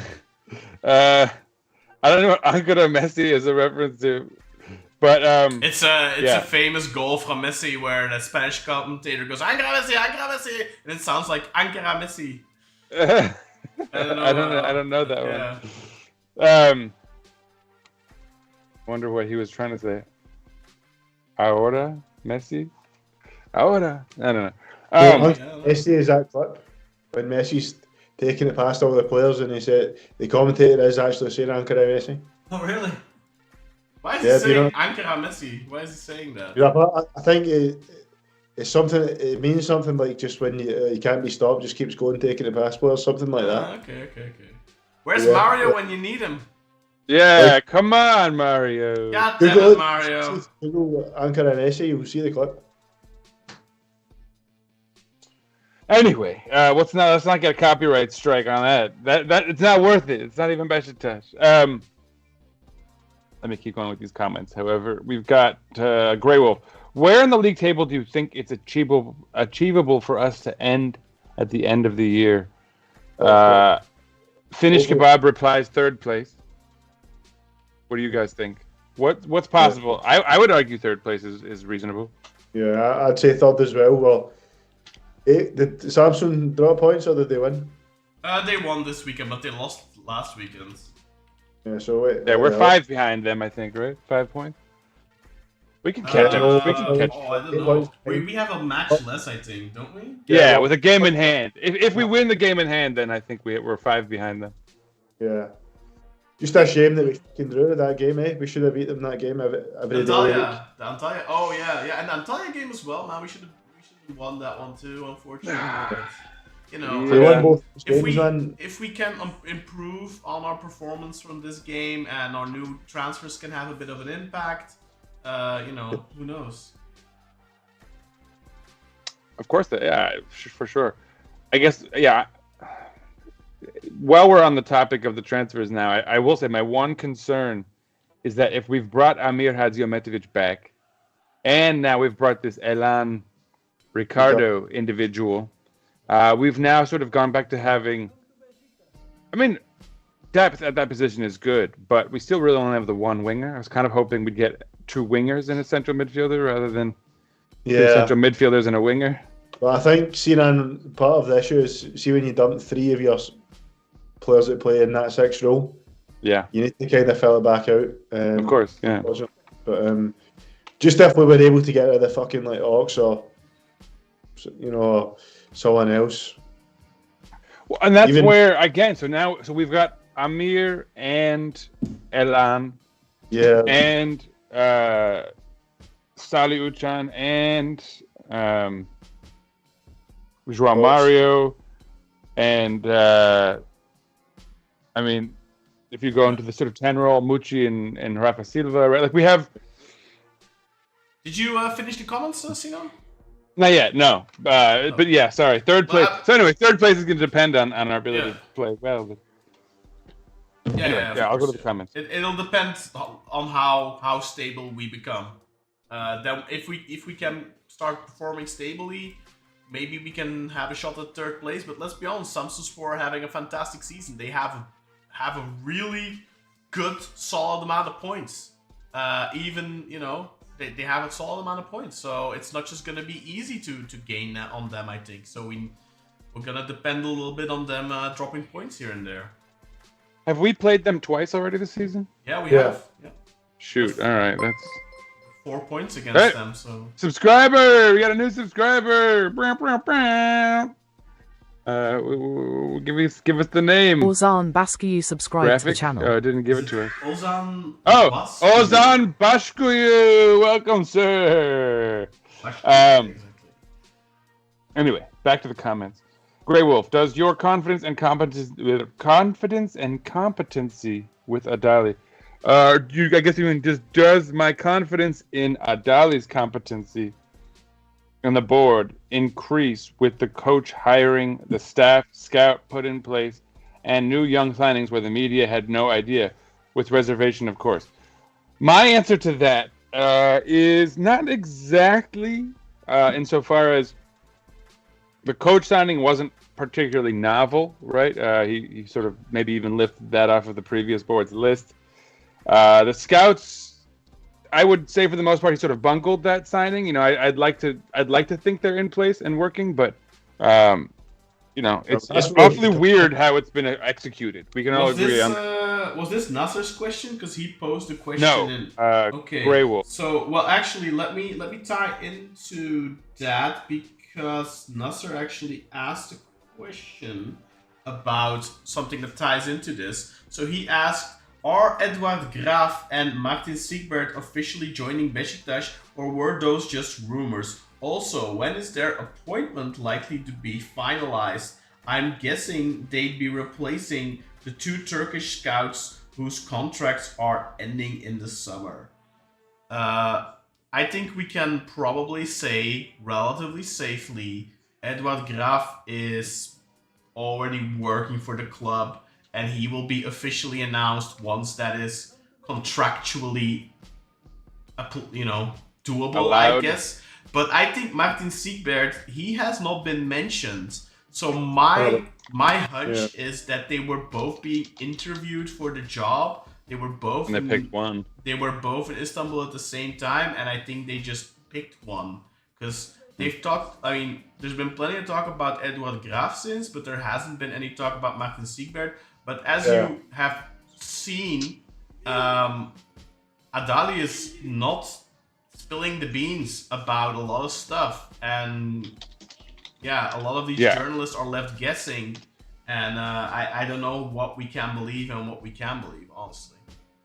Yeah, and to finish my thought though there real quickly, because I don't want to come out as just saying negative stuff, but here's my deal. So the coach hiring, I'm not going to give him a ton of points for. I mean, obviously I like the hiring and I think he's a great, it's worked out quite well, but where did he get this idea from? It could very well be Hussein Yücel or Hassan Arat or whoever it was that put him at the top of the last list. So I'm not really going to tip my hat to that necessarily, although again, I do like Solskjaer, obviously. The staff, I sounds great, this Graaf fella. Hopefully he's here and it's on or Siegbert or whatever, but certainly, this could have been done more smoothly, right? He could have gotten out of his contract, or we could have hired someone who could be hired, or there's something that's not happening very smoothly in that regard because he's still not officially with the team. Thirdly, as far as the signings go, I don't give Adali credit for that because clearly they've been scouted by, and rumors are it's this Vic guy, who came with Solskjaer. So I would give more credit to those guys. But where I do give Adali credit, and at least this is what I can just assume is happening, he has backed off and given Solskjaer the reins, given whoever is doing that scouting, whether it's Vic or if it is in fact this Graaf guy who's kind of working behind the scenes, whatever it is. I think it's fantastic for Adali to just hand the reins over. Hand the reins over to the pros who know what they're doing. And get the heck out of there. And so if that's what he is in fact doing, I give him a lot of credit for that. That's the one thing that I would give him credit for. Yeah. That said, the details could have been ironed out a little bit more professionally. But I'll hand it over to you. I think, Ciaran, is that not what we've all been asking for a president to let the professionals do their job? Mm-hmm. Yeah, that's why I give him a lot of credit for that. There should also be communication, though. But then remember, Cengiz Ünder and who was the other near Ridvan. Yeah, Ridvan, it hasn't been clean in that sense, and those were clearly him getting his little chubby fingers involved. And at the same time though, supposedly we're signing a Fabian Ernst type player, the next Fabian Ernst. I think Adal's keeping a lot of it close to his chest, so I do think the Cengiz Ünder rumours were true, but I think that the media is getting given a lot of bullshit. So we don't really know what of those reports are true. But then if you have somebody, then a clear communications officer who can just debunk stuff. It's like, no, guys, not true. Don't believe it. It doesn't take a lot of effort to put people's minds at ease. And Cartel, don't forget that he did come in with like 2 transfers ready, locked and loaded. You know, like. Yeah, no, that's obviously the sponsor stuff, and that's bad as well. All the signs are pointing towards Graf being working. Just he's not been officially announced. And if the guy's doing his job, and it's really just a contractual issue, a technicality, I don't think we can really complain about that.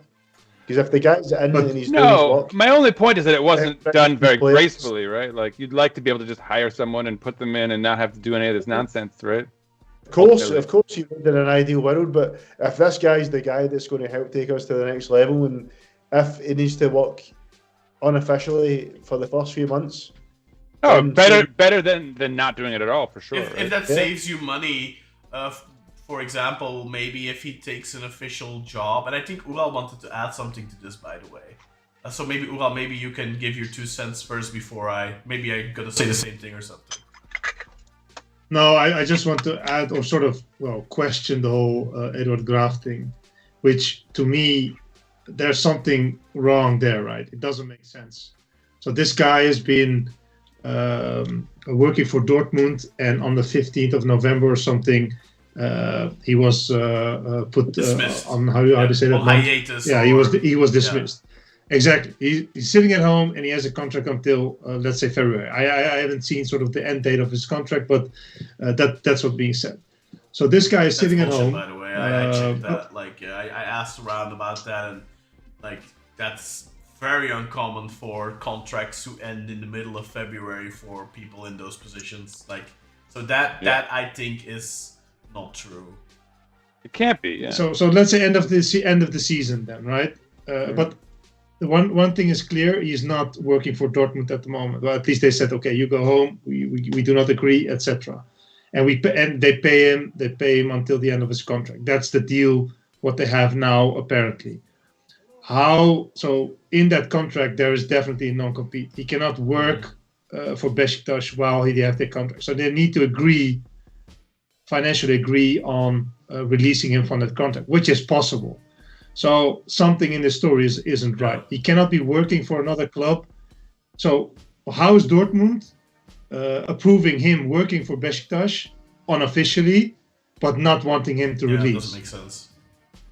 It doesn't make sense. I'm sorry, but I just don't believe it. Either he's not working for Beşiktaş or there's something else going on. It doesn't make sense. Convoluted. It sounds like it doesn't make logical sense. Like, even if he's like, let's say he doesn't want to take the job officially because then let's say he forgoes the money he is owed or something like that, like his compensation fee or something. Maybe that's what it is, and maybe it's about 40,000 euros, and then it's understandable. Somebody who works as a scout for something like that, that's a lot of money. Like, you don't just want to let that leaving hanging, even if you are getting 400,000 in your new job. I think 40,000 is still a significant chunk of change. And that's just a random number I made up, by the way. So maybe. No, but then is other than taking so it's not big money, right? We all know sort of. I think we had a discussion on how much scouts. So he's creating this headache for himself just because of that. No, it really doesn't make sense. At the same time, though, like Ollie's referred to the scout. Yeah, of course. But I don't think Ural is questioning. Yeah, but I don't think Ural is questioning the fact that he's working. Yeah. He's questioning what's with this story. It doesn't make sense. Like, something more has to be going on, right? And also, wasn't it Vic that was being given credit for the Arroyo signing? Yeah, but that's just newspaper talk, fucking like Suzju and all that. Yeah, Suzju and who the fuck is Suzju, man? Like that literally means like it's being said. You know, it's something that's being said by people. That's literally what Suzju means. You know? I mean, but think about how much hearsay. Think about how much hearsay we're going on for this whole Graf story too, right? Like, at this point, we're dealing with a ton of mystery and clearly some attempt at obfuscation, right? Like trying to put some smoke and mirrors up for whatever reason. So anyway, going back to the main point, I'm not giving Adala a ton of credit because it feels like he's sort of fumbling around trying to figure out something here, and it'd be good if there was some degree of transparency, if we had some notion of who's, because like someone's doing, by I think all of our agreement, someone's doing a pretty good job right now. They're bringing in interesting transfers. They're keeping their lips sealed, right? Yeah. Loose lips sink ships. What is that? Sure. They're shutting the F up, and bringing in interesting players that I think we're all excited to see. Start getting underway. But so you'd like for someone to get credit for this, right? Like someone's doing a great job, and we should all be like, oh, like what a great job they did hiring this person or whatever it is, because that's what would ultimately, like, if someone's going to be running for re-election in 6 months, right? And well, less than 6 months, yeah. Not even, right? Yeah. So like 3 months. Yeah. No, there's definitely like something fishy somewhere. I agree with that. But see, the irony in all of this is that Serdar Adili, who's known as the ultimate populist, is doing what Hassan Arad said he would do. Is that not crazy, guys? Well, to be fair, Hassan Arad kind of started off with Mucci and with Musrati, so... But we didn't see it continue. No, well, Kartal, wait, but time out. This is important, because he did technically, let these guys do their work and back off, and what ended up happening was they went at each other in the background, and there's no one overseeing it, right? So in a way, maybe he should have been more hands-on. But that's that's the whole other thing. But he did, I don't know, man. He fucked it. That was mismanagement. Yeah. That was personal mismanagement. I think the plans were good. Management, right?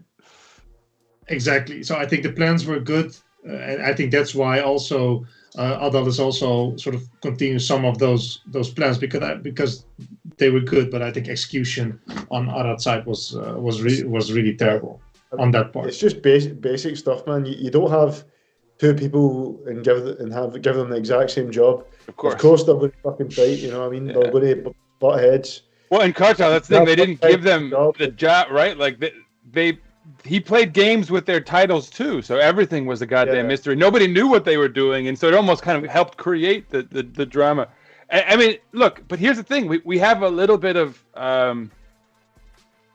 question marks regarding who's doing what right now too, right? Which we've already discussed. But what I think we all have to recognize is that it genuinely seems right now that he's, for the most part, giving the keys to the car over to Ole Gunnar Solskjaer. I'm still not doing the K con, and even though you do whatever you want, man. Recorrected me, Solskjaer. But Solskjaer, you can you can even say that. It's so crazy, like the Viking style. Don't you remember Kjær, the Danish defender? The Turkish commentators were like, yeah. No, it was the Italian. I think it was the Italian commentators were like, yeah. yeah. I do remember that in the Euro. No, but look, I think we can definitely say that Solskjaer has done a great job so far, and he's put people in place, and he's trusting experts, and he's I think requested a certain profile of player. It seems obvious. So if he's in fact the one who's been given the keys to the car, he's done a great job with it. And so again, I will agree with you, Kartal, that we should give Adala credit where it's due. If in fact he has just handed him over the keys and backed off. The Cengiz Ünder stuff is questionable, right? There's that. It hasn't been 100%. That, right? It hasn't been entirely him handing the keys over and backing out. There's been some effery, but no, I think if we look at these numbers that are being reported for Cheche and for Élan, those are all, I think, numbers that we can live with. The ones for Cheche seem pretty high, but I mean, he's not completely unknown. He's coming out of a very famous talent factory that has been producing quality players in South America consistently. Yeah. Our old friend Alex Guerrero says that together with River Plate right now, they're the best talent factory in South America. So that's saying something. And you have a player coming out of that academy that is high up there. So I think it's normal that you're going to be paying a higher fee. And the conditions, we'll debate it in a little bit, but those are definitely exciting signings. I would wager, I would dare say more exciting even than Mucci was and Musrati were, because I think this is an 18-year-old. He's about to turn 19 years old, but this is a 19-year-old kid. Mm-hmm. They're real. They're not. Yeah, he could be the next. What was that kid called that played for Trabzon for a while? Castillo. He could be the next Castillo. And you guys are probably like, who? Right? Scored that one banger against us, then went back to the MLS. So he could be the next Castillo, but he could also be the next Cheche. The first Cheche. Ooh, I like that. What is your guest said on the interview you had? It could be the next Ousmane Dembele, hopefully not injury prone. Yeah, that's what I was thinking. Minus the injuries. Yeah, so cheap plug for our interview. And as you guys know, we always do. Well, I always do these interviews. I usually do them on my own because it's very difficult to time stuff out, especially with these ones. Like I had to interview, like yesterday, I had to interview somebody from all the way in Ecuador, and this morning I had to interview somebody all the way in Colombia. So it was tough. But yesterday, I think it was yesterday, I talked to Martin Benitez.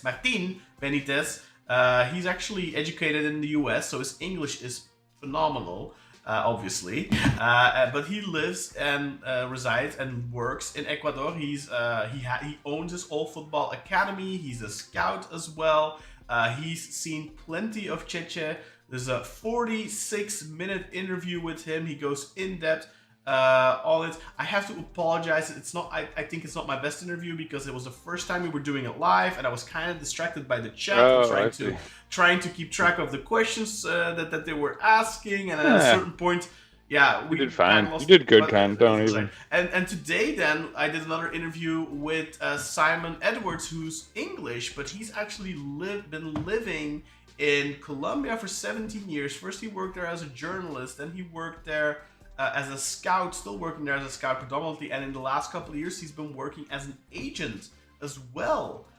So he was very familiar with our other new signing, Élan Ricardo. So 30 minutes of an interview there. So roughly an hour and 15 minutes of content that you probably, other than Cartel Record, who did a 5-minute interview with a former coach of Cheche, which was good for sure, but it was only 5 minutes. You get 115 minutes on the Black Eagles podcast. So go check out those videos. The links are in the description below, but really just subscribe to our channel. Go to, one of them is actually in the video tab and the other one's in the live tab. So, but they're both in the expert insights tabs. So go and check out those videos after you're done watching this. Yeah, the Cheche interview was good. I haven't seen the Élan one yet. I mean, you guys see, I have hat hair. I just ran in home to do this podcast, so I haven't even this transfer broke like a few hours before the podcast. It's quite fresh, but I mean, at least we get to talk about it a little bit. And you guys, Con, you can kind of give us a little sampling of maybe of that interview. Although obviously we should all watch it. Back to the comments though. So we did the Ankara Messi thing already.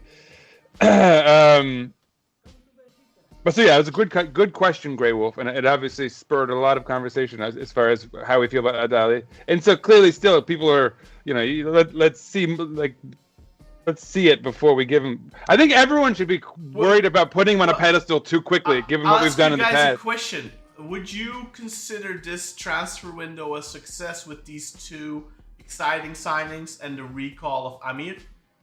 Sinan, let's go with you first. No. Amir, I'm not down with Amir. Like I said, I think we need another winger rather than Amir. I don't really know. Frankly, I would have just kept Al-Musrati if they felt the need for someone in that position. I don't know that Amir is the solution at this stage. And you, Cartel, already said no. What was your reasoning behind that? Well, I think we lack in other positions. Like, I don't think getting rid of Al-Musrati so quickly, I don't see the point, man. Obviously, I'm excited about this kid who's signed. It's good to have a 20-year-old rather than a 29-year-old or whatever, obviously. But 27, 28, yeah. But that comes with drawbacks. And also Arroyo,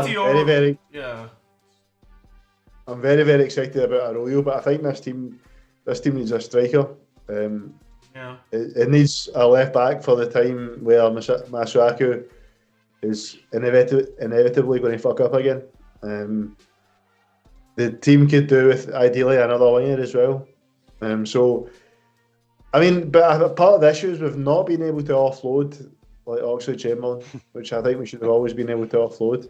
Yeah, but that's so easily said, right? Like, we say it like we should have been able to offload him, but like, guy makes 3 million a year, and I mean, I had a discussion with Ural actually, and Ural said, you know, just pay him off at this point, just pay him off. That's what I think as well. Just pay him off, man. Like, so you'd give him the full 4.5 now? Yeah, I think we need the space, man. He's not reliable.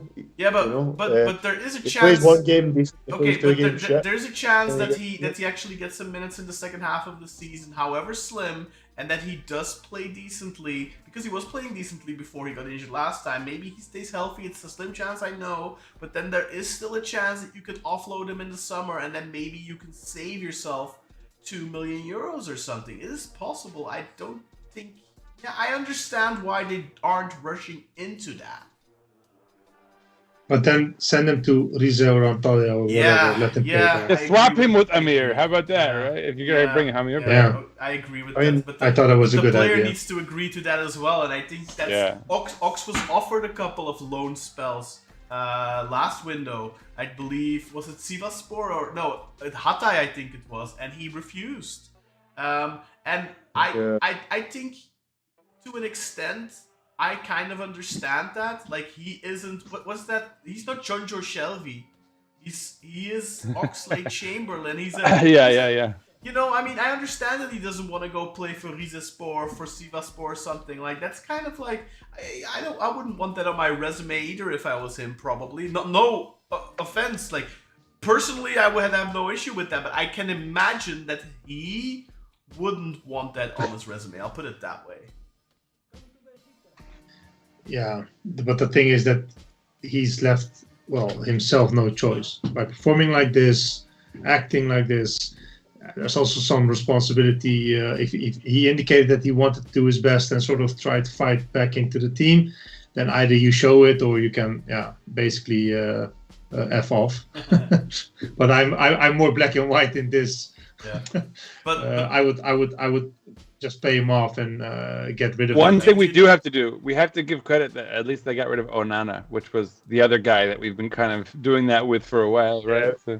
Then on a loan, he might be back. He's not sold. That's true. Yeah, exactly. Wasn't even in the. He could be back. Was he? I think he was in the squad, but I think he got no minutes in this first game for Genoa.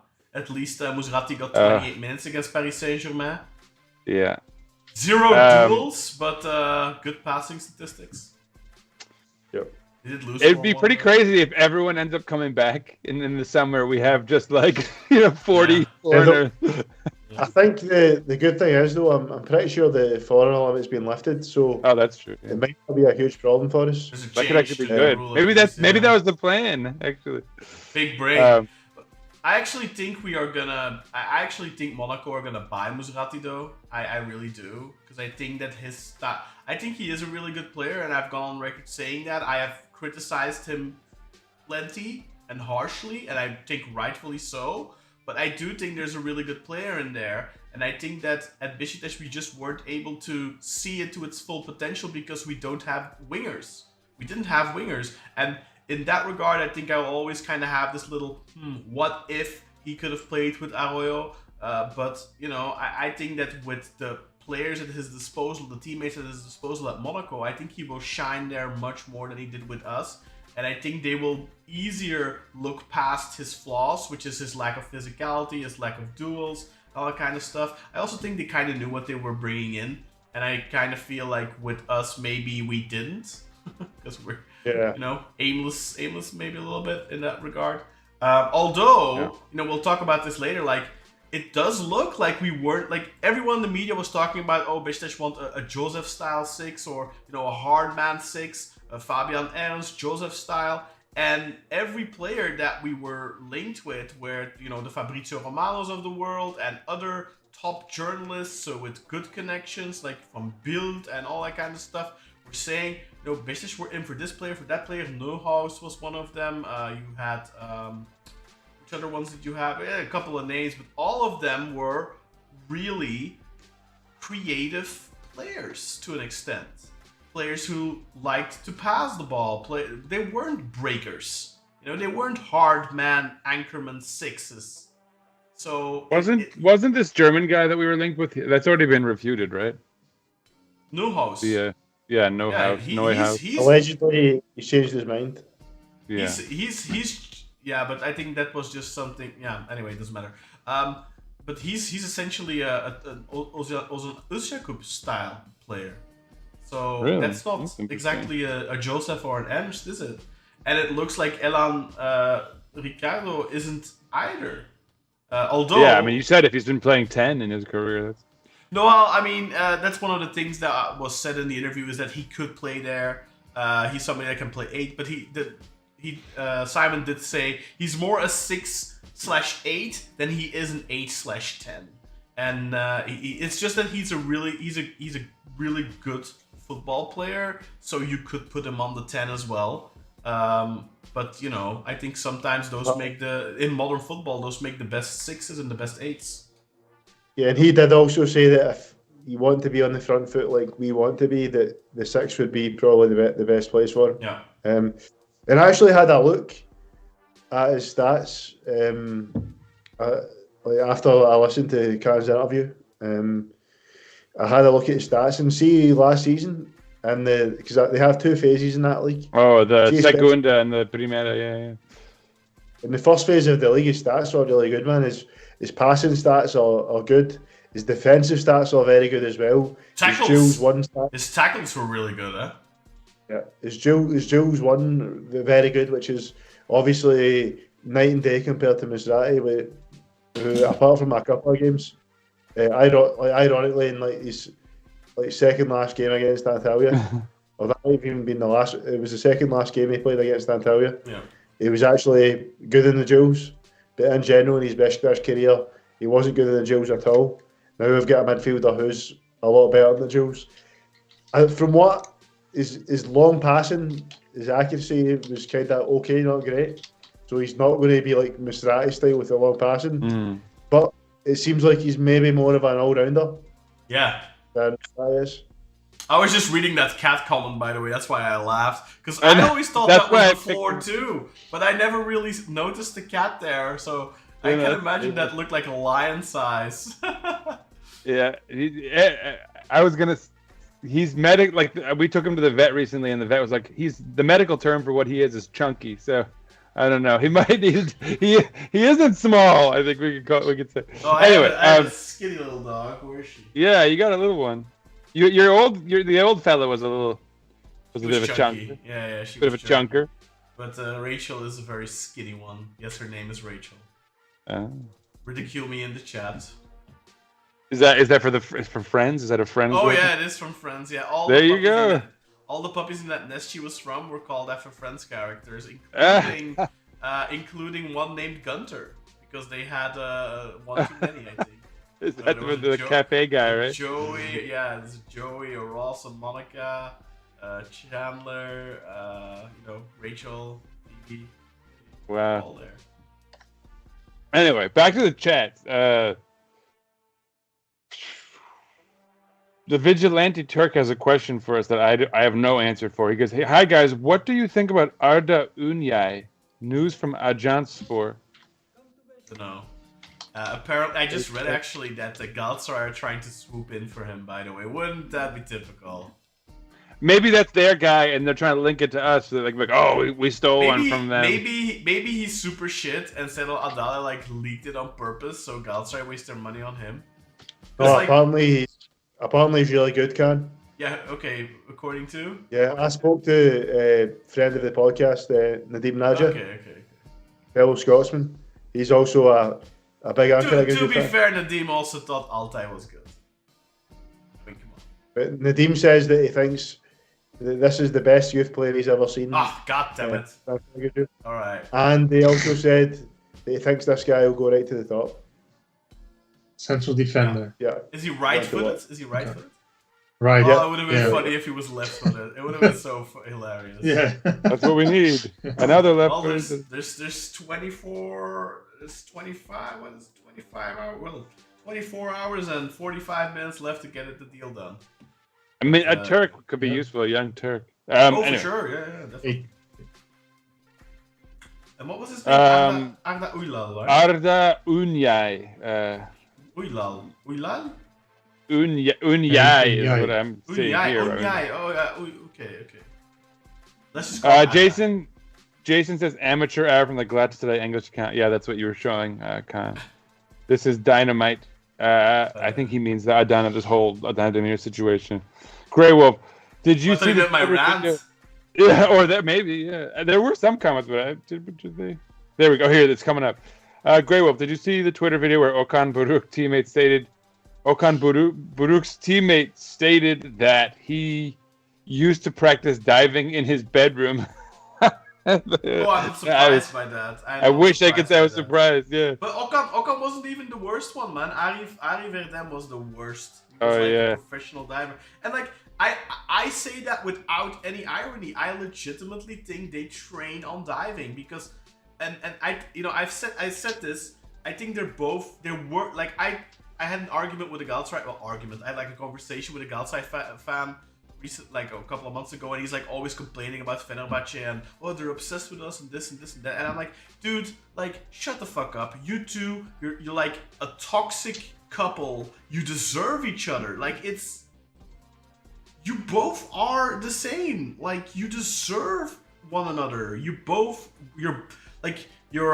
a woman that beats her husband, and you're a husband that beats his wife, and you like just smash each other in the face constantly, and then have and then point the finger. Sticky makeup sex afterwards, and like you can't. They're like what are they called? Like what are those people called? Codependent? Like they're codependent. They can't go without each other's toxicity. I genuinely think that if one of them would cease to exist, the other one would implode and evaporate. Like. Uh-oh, you triggered another rant. I know, sorry. I mean, it would blend the chat.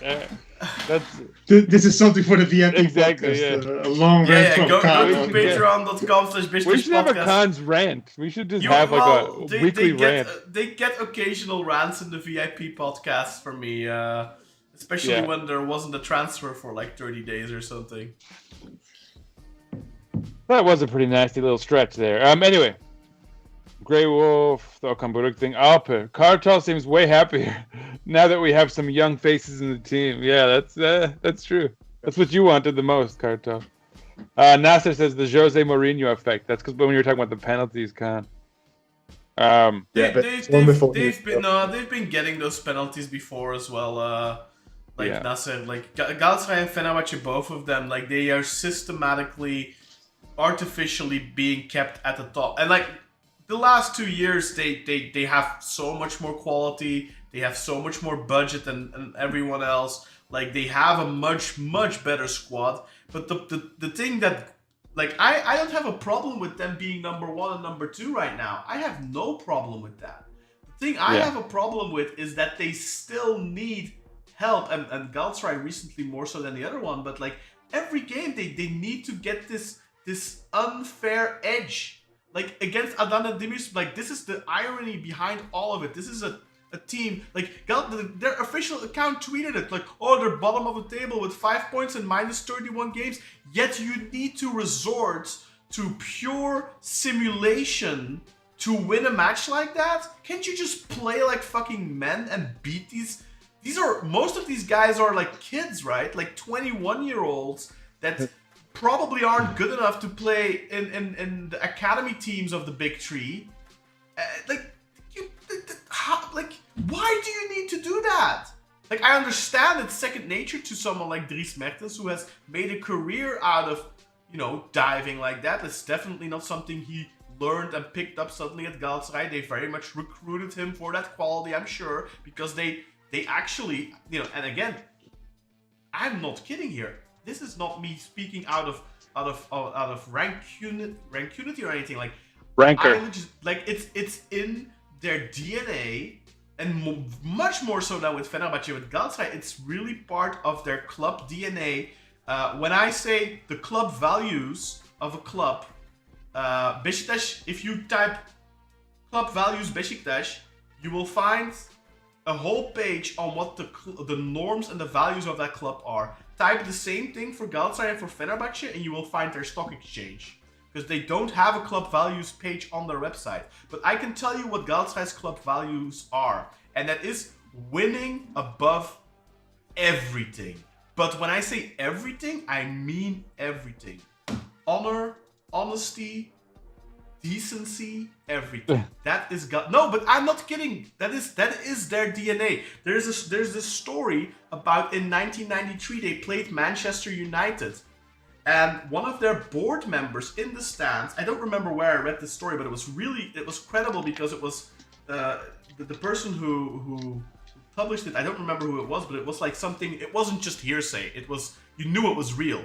There was a board member of Galatasaray bragging in the VIP section that he bribed the referee in that match, and they beat Manchester United that game thanks to the referee.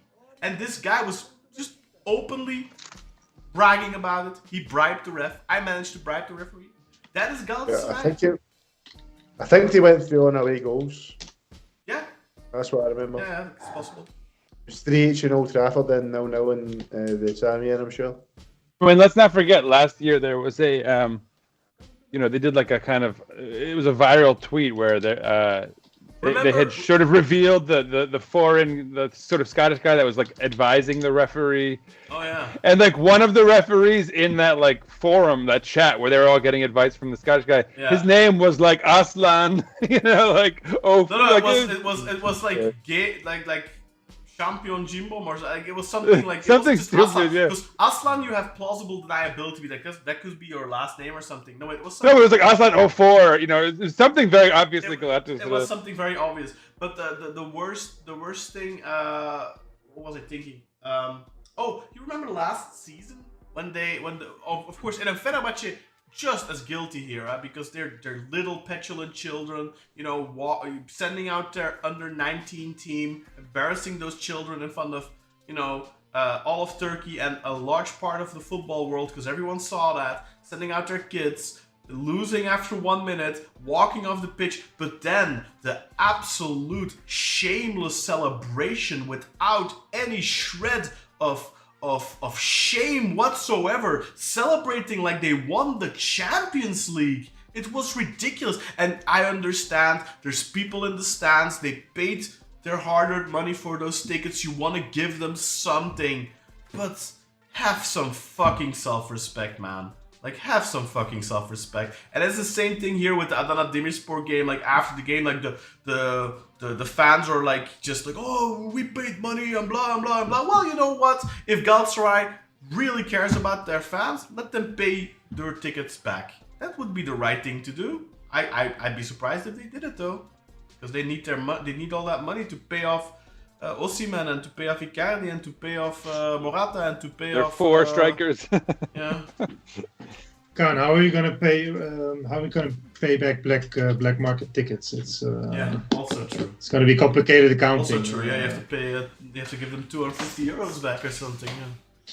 Yeah. Back to the chat. This is perfectly timed. First of all, this is a good question. Ufunfu says, "Is the podcast still on Spotify?" The last one was 2 weeks ago. Oh yes, that is because only the main podcast uploads there. So like the special interviews and stuff, like the ones that we did the last 2 days, I don't upload them to the Spotify. Okay, yeah. I probably should, but I kind of want to. It's harder to classify as I kind of want to. I prefer people watch on YouTube because like. It counts towards a lot of metrics that, and it's much easier for us on YouTube to reach new people. So but I should upload it there as well. You're right, but it's true. The last podcast was 2 weeks ago. The last episode. Oh yeah, is that? But that's the thing, though. You need to give the podcast listeners a reason to come to the YouTube channel. That's the reason. And even more. That's right. That's the reason. No, Kanye. Yeah. Khan, that's what he's saying. It's like that. having those on YouTube is the reason to get people to come here. No, that's right. Anyway, so yeah, Ufunfu, come to the podcast, come to the YouTube page for the sort of midweek stuff. But yeah, all of our main episodes will be up on Spotify. Don't worry. He follows that comment up with Mr. Bayazit, very angry today, but I understand. I didn't sleep last night. I'm sorry. I'm sleep deprived, so I think it's just It's also, I mean, it's pretty topical, right? This is a week where everything went to shit in the Super League because of Adana. I am so fed up with those two, man. They are like. One part of me is like, I think the league would be boring without having them as rivals, because you do want to have someone to beat, right? But on the other hand, it's like Star Wars, you need the Empire, to rebel. But you want to have a level playing field, and you want to have a realistic chance of winning. If you do things right, you want to have a realistic chance of winning. And the last 3 years, we haven't done things right. We can't blame the referees, and we can't blame their cheating and all that kind of stuff, because even without it, they would still be ahead of us. The problem is that when you get into situations like the 2017-18 season, and what was it? There was another one, was it the season after as well, Cartel? 2018-19? And then if you go further back, there's many more examples. If you go into those types of seasons where it's really close, and they always, because I said this, this has been going on for 30 plus years, This has been going on for a very long time, ever since a certain club's former top scorer mingled with a certain cleric in Pennsylvania, in a certain state that rhymes with Enselmania. Anyway, I want to get sued. We're going way off here. Let's tone it down. Yeah. Pull it back. I was making a valid point though. In 17-18, Galatasaray scored 11 goals that were offside. Yeah. This was before VAR. Yeah. We scored 1 in that season, and we were only 4 points behind. 11 goals. 11 goals offside. Can you imagine that? And then the year after, that was the year before VAR was introduced, so that they had a get out there, but we only had 1 goal that should have been knocked off or offside, and it was a Wagner Love goal that was in a 4-1 victory, so it wouldn't have really made a difference anyway.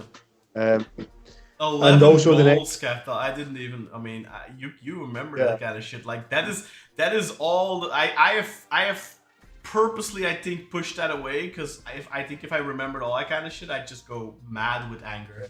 And then obviously there was the infamous screw job the year after in the Turk Arena. Yeah, with Bülent Yıldırım. Yeah, there was the throw in that should have been. Starting the play before substitutes even taking position. Every time we were about to break, giving nonsense fouls. Has Bülent Yıldırım ever talked about that, actually? Because he's also a pundit nowadays, or he was at least for a while. Has he ever talked about that match? You know of? I don't really follow these shows, man, but it's quite funny that all the ex-refs seem to apologise to them. All the ex-refs that fucked us, like Cem Papila got a really good cushy jobs for a bunch of years. Ali Palabiyuk is up there memeing all the time and saying, I did Beşiktaş, and even Ahmet Çakar, every time Galatasaray does something shady, he's like, Galatasaray are the cancer of the league. But you motherfucker, you're the one that handed them 2 titles with your bullshit. What the fuck? There's a reason why they name you in that song, and Vahab Beyaz as well. You guys, I should do a YouTube episode on that, but I would need a proper historian to find all the shady shit, because there's the handball on the penalty on the free kick from Sergen. There's the offside, the disallowed offside. Where Sergen played somebody through, but I think that was the 93-94 season or something, and it's there's so much stuff. If the Turkish football world was somewhat fair, I think Galatasaray would have 10 less titles, and Fenerbahce maybe. Actually, Fenerbahce a couple as well, but nowhere near as many as Galatasaray, because the amount of shit. There's the famous Trabzon one where they burned down the stadium. I never understand how younger Beşiktaş fans, how they can say they dislike Fenerbahce more. I never understand that. Galatasaray has literally like robbed your bread off your table multiple times. Back to the Yeah, but I comments. think the worst stuff between us and Galatasaray were in like the 80s and 90s, man.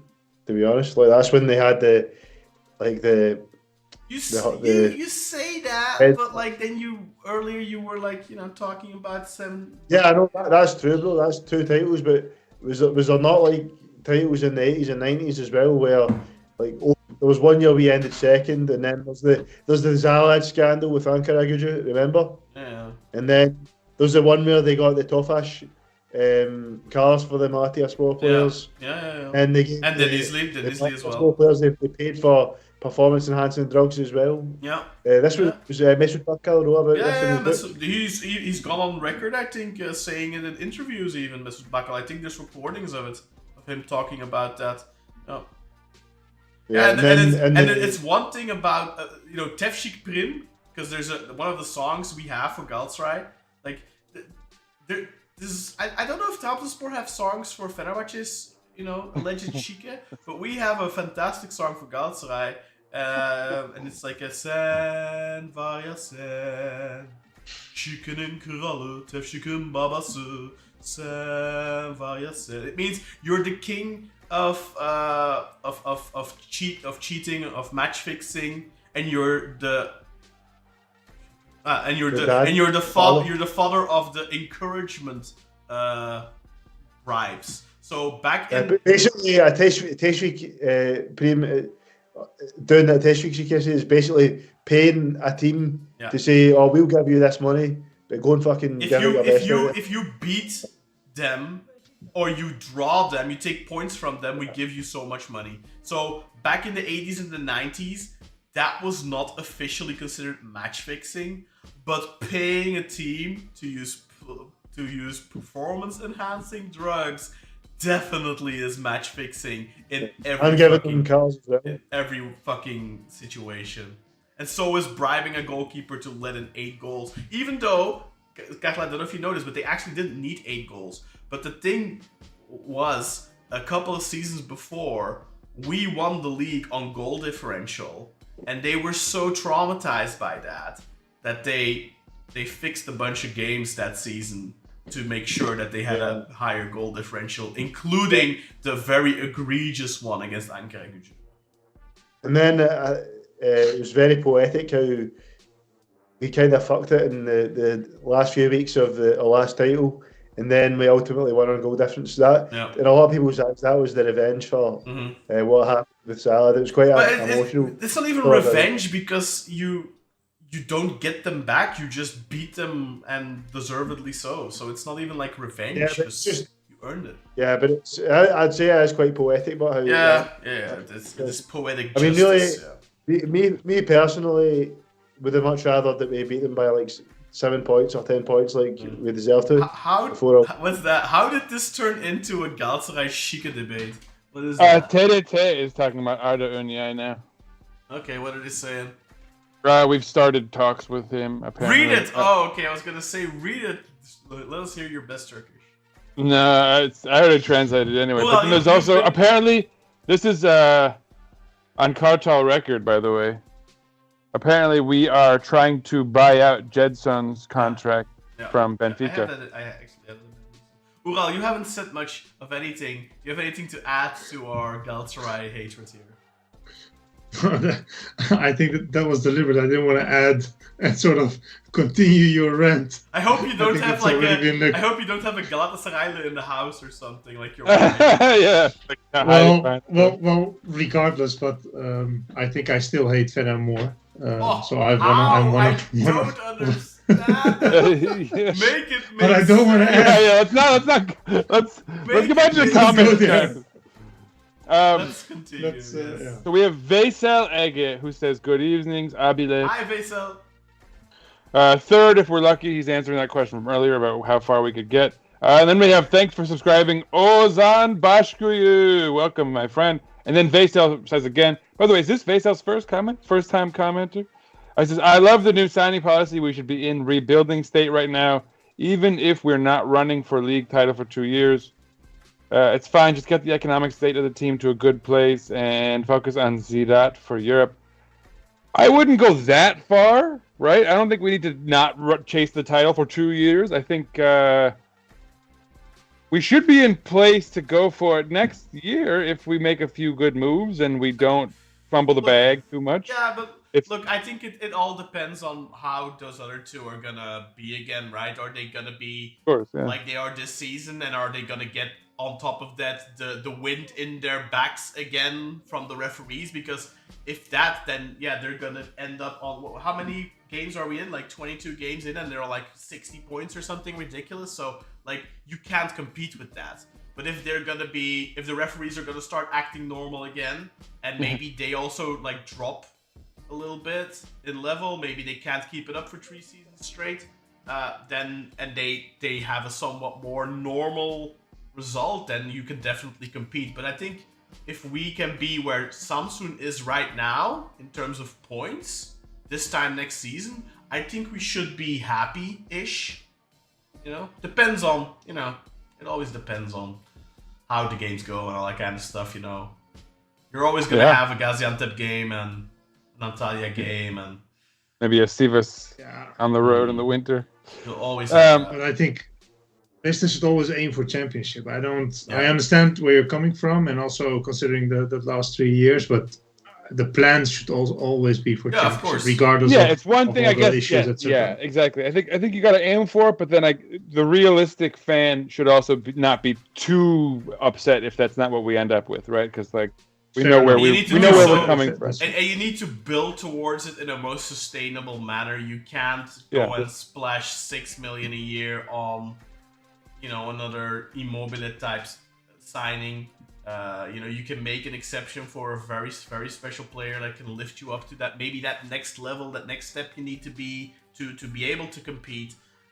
Because if you look at the money they're spending, we're gonna have to be spending less anyway, but we are at some point going to probably have to spend on 1 or 2 players like Rafa and maybe somebody else in the future, maybe a striker or something, At least they're buying like Morata type, I feel like we might be able to compete with that without getting as big of a name, That's one of the things that I am mildly like a little bit, how should I say, like carefully happy about. Cautiously optimistic. Yeah, cautiously optimistic. Exactly. See that. They're both of them are signing older players. They're not signing a bunch of guys in their primes, in their mid-20s. I do have to add to that Galatasaray's team, for the most part, consists out of players in their primes, in their mid-20s. I think only prior to the transfers that did this window, only Dries Mertens and Muslera was 30 plus. I think the rest of their players were all 25-ish, and then Torreira 27, 28, and Demirbay maybe 30, but he's not really a key player. But then if you look at Fener have a pretty old squad.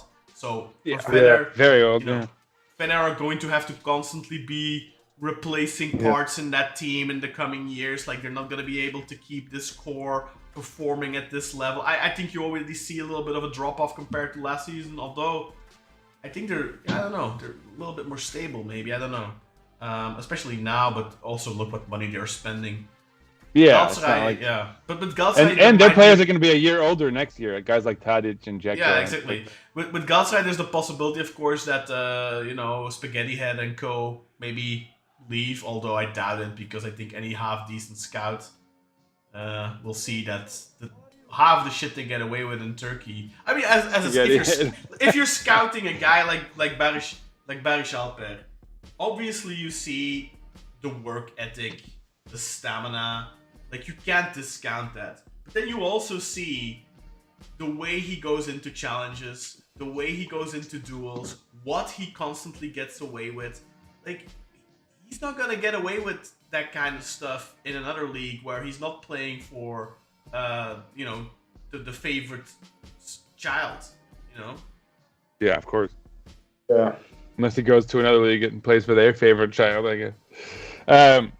Although I don't think there's anything with the advantage like we get in Turkey, their favorite child. Yeah, I think it's tough to find a league where it's this bad. There's always every league has their own version of this. I mean, and it's not like he's going to like Real Madrid or Barcelona. So, and anyway, Ufunfu says, Mr. Schwarting, many books in the house. Very good. Yes, I'm a reader.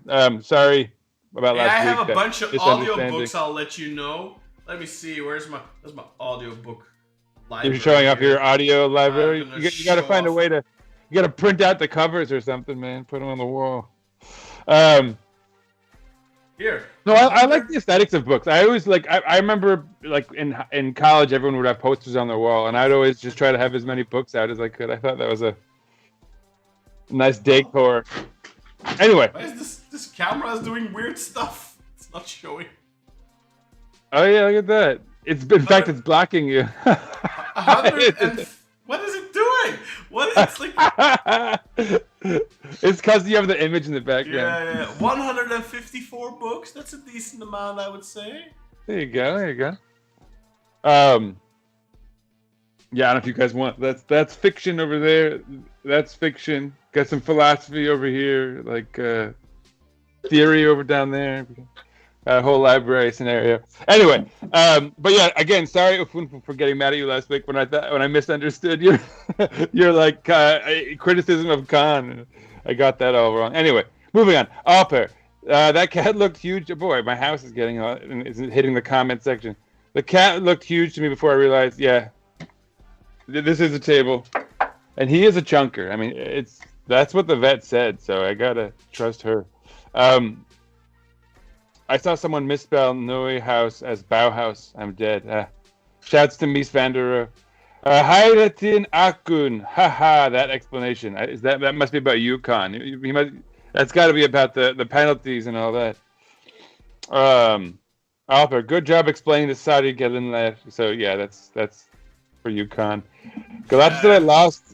Galatasaray, he follows that up. Galatasaray lost and conceded 3 goals to 0 points with negative 14 goal differential. Yeah.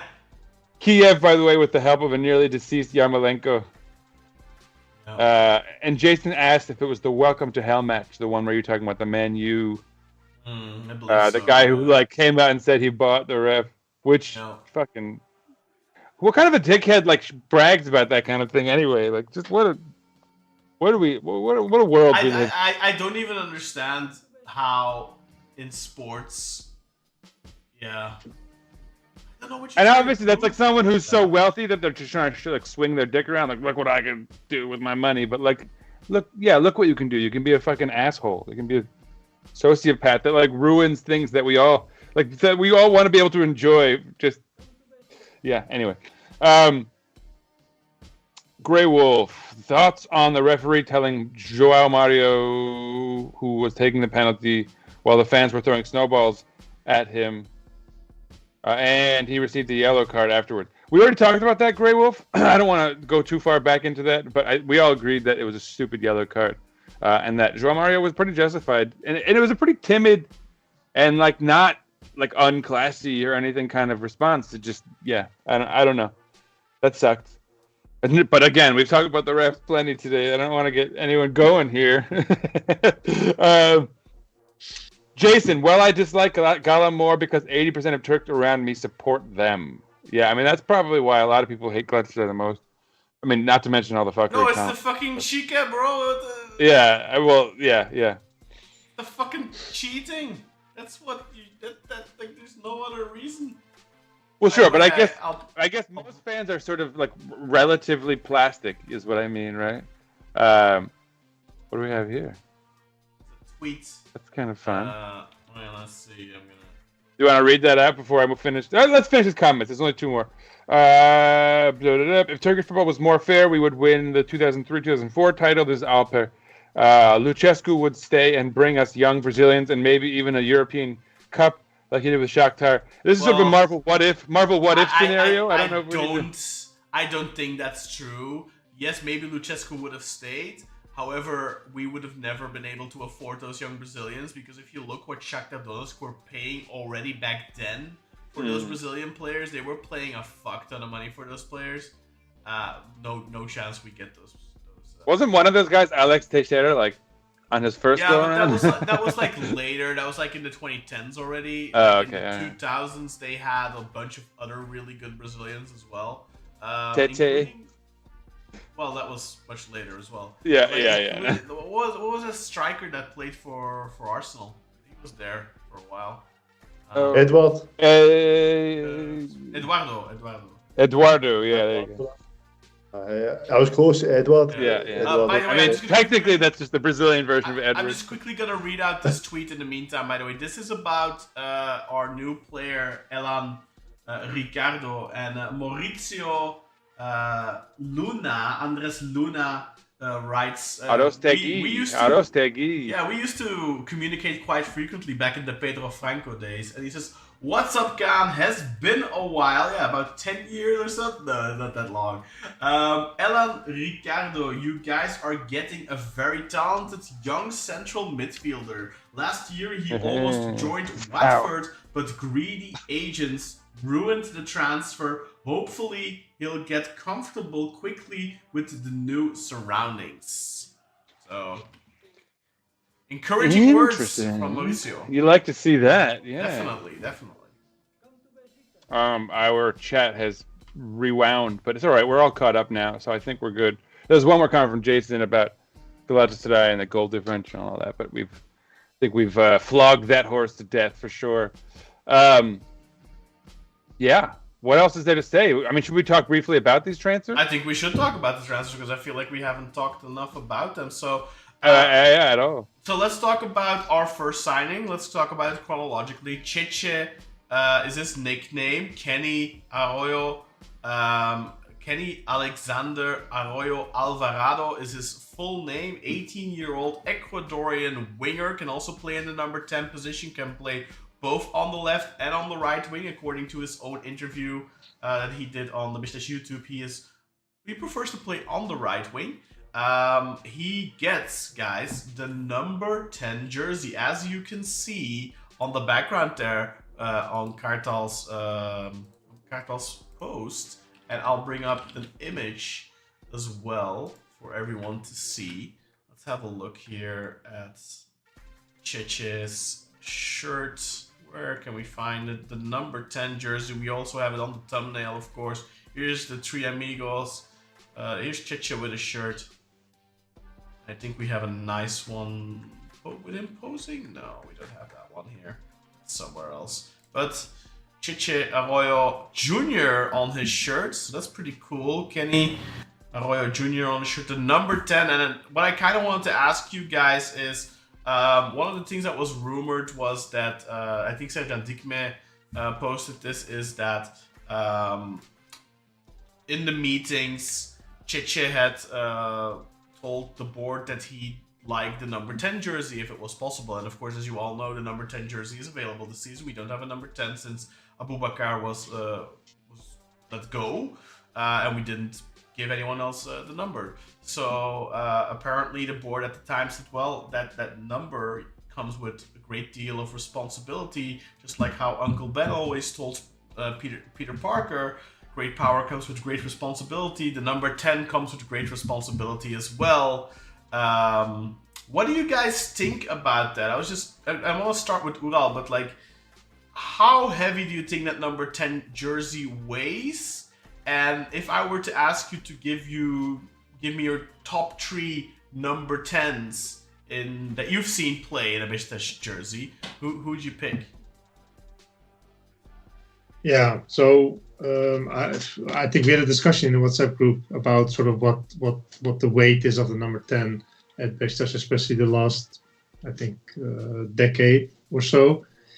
And to be fair, if it's available, fine, just give it. And then, because I think it's not that legendary. I think, to be honest, since yeah, I agree with you.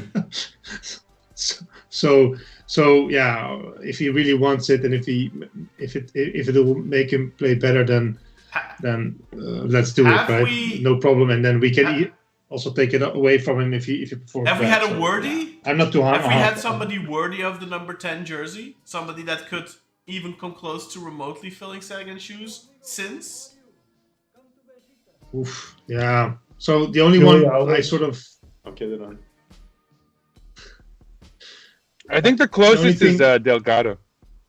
Oh, he wore it. He got it, didn't he? So Yeah, he got it. He played with it. But I think, I still like Jakub. Yeah. I know he wasn't, of course. Yeah, of course. In of the course, shadow of of course, Sergen, of but I think he was, My top He three was- are Sergen, Delgado, and Ozan.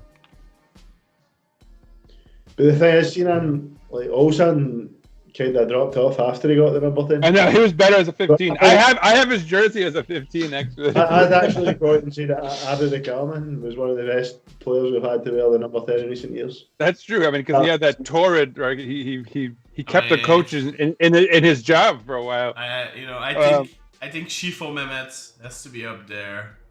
Sergen. Obviously, Shifo Mehmet is after Sergen and then before Sergen, so it's kind of cheating. Yeah, it's a little weird. And he also wore number 9 for a very long time. I didn't even know he was a 10, actually, to be honest. Well, he got when Sergen left, he took number 10. So up until. Sorry, go ahead, Well. No, sorry, I interrupted. No, go ahead. Go ahead.